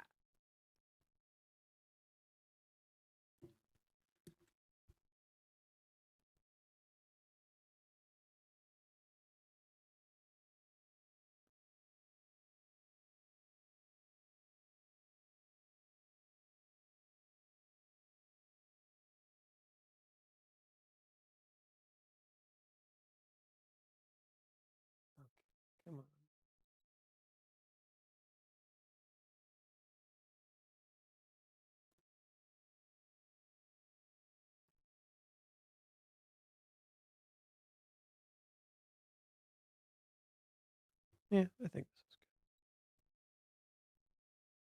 good. There we go. Okay, all done. Whew.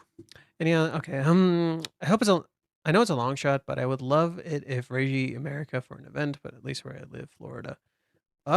He does want to go to America. It's just right now it's not a good time. So I don't know. Maybe if there's a big event, maybe if there's a big event, he might go. I hope people are chill in the US. I hope they're chill, man. I feel like people here, like the US is getting a little too hectic. So I don't know. He might want to go, and he's shown interest in going.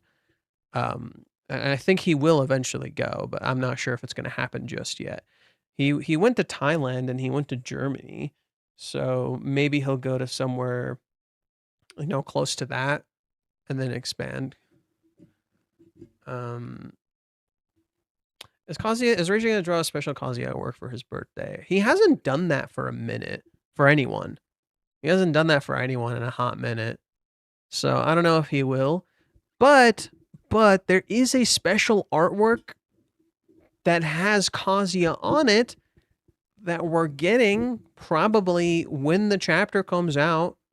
So I think we're gonna get a special Kazuya artwork soon. It's just not gonna be like today. It's gonna be in 2 days. But we're getting one, and you're probably gonna like it. Hey, I didn't spoil a whole lot. You're probably gonna like it. You're probably gonna get something. That's private. I mean, you're not wrong. I probably shared a little too much, but there's only like a few people here, so it should be okay. Chapter comes out in like 2 days. It's cool. Yes, I know I'm a hypocrite. I know. Are people still believing that Reiji is self-inserting himself? Abso-fucking-lutely. Abso-fucking-lutely.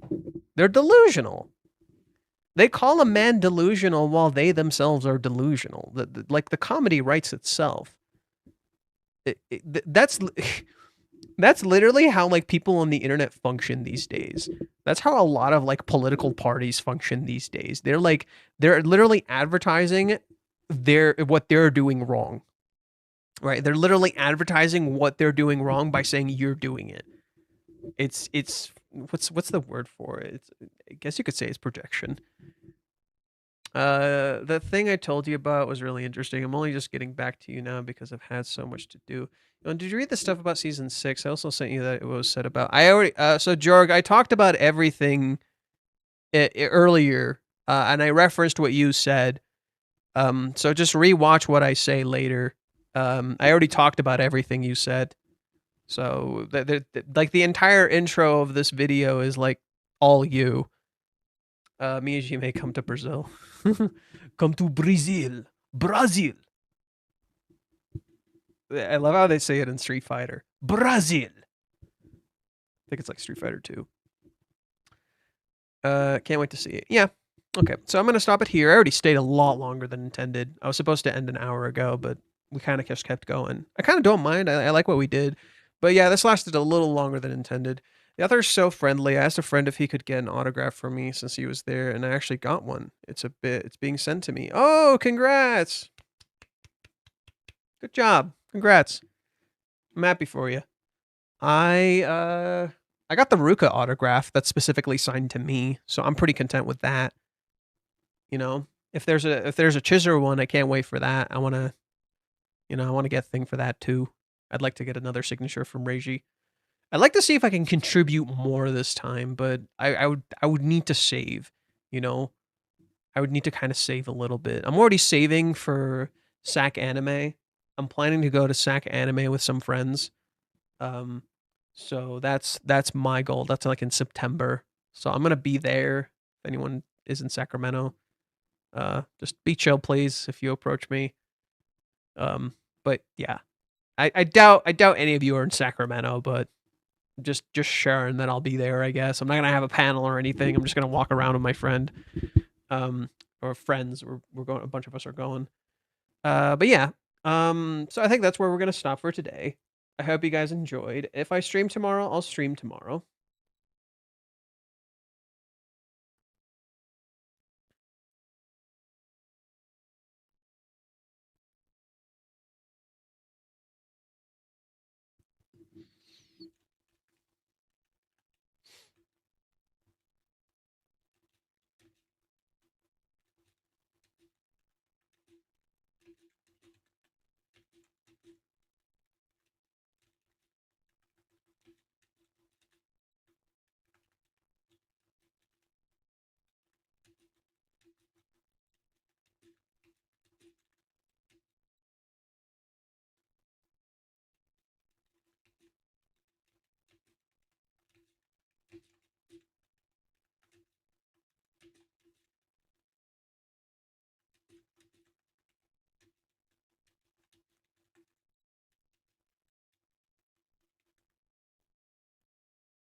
Sorry, just sharing something to someone.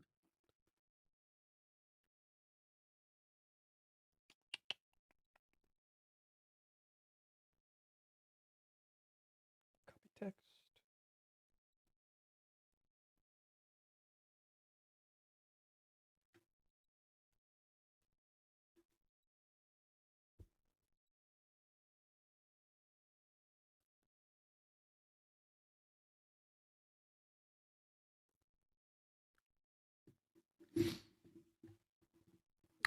Let's see. I missed most of the part. It's okay. No worries. I gotta leave. Great stream, Johan. See you all soon. Yeah, take care. I'm gonna stream. I'm gonna do a full stream on Tuesday, and then we're gonna also stream the state of play. With 426, do you think Kazuya will sleep with? Do you think Kazuya will sleep with Kazuya, or do you think that Reiji is pulling the rug? Do you mean Ruka is gonna sleep with Kazuya? I'm confused.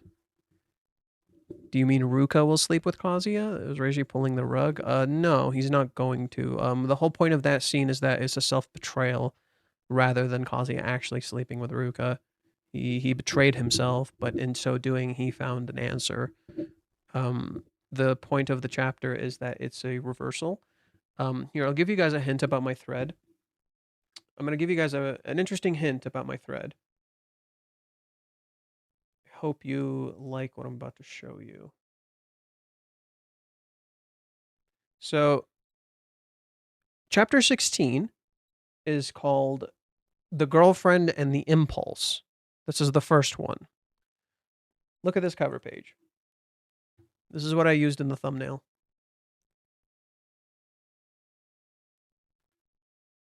Okay. Okay. So this is the cover page.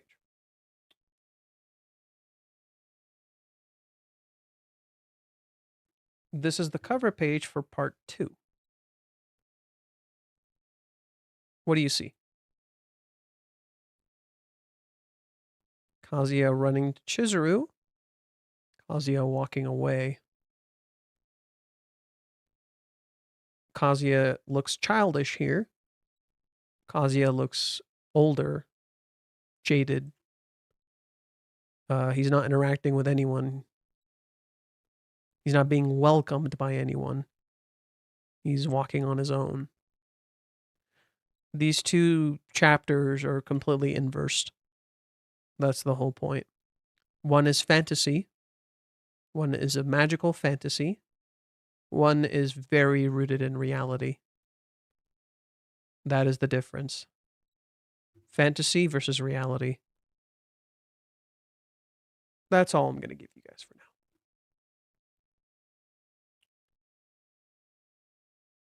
All right, gang.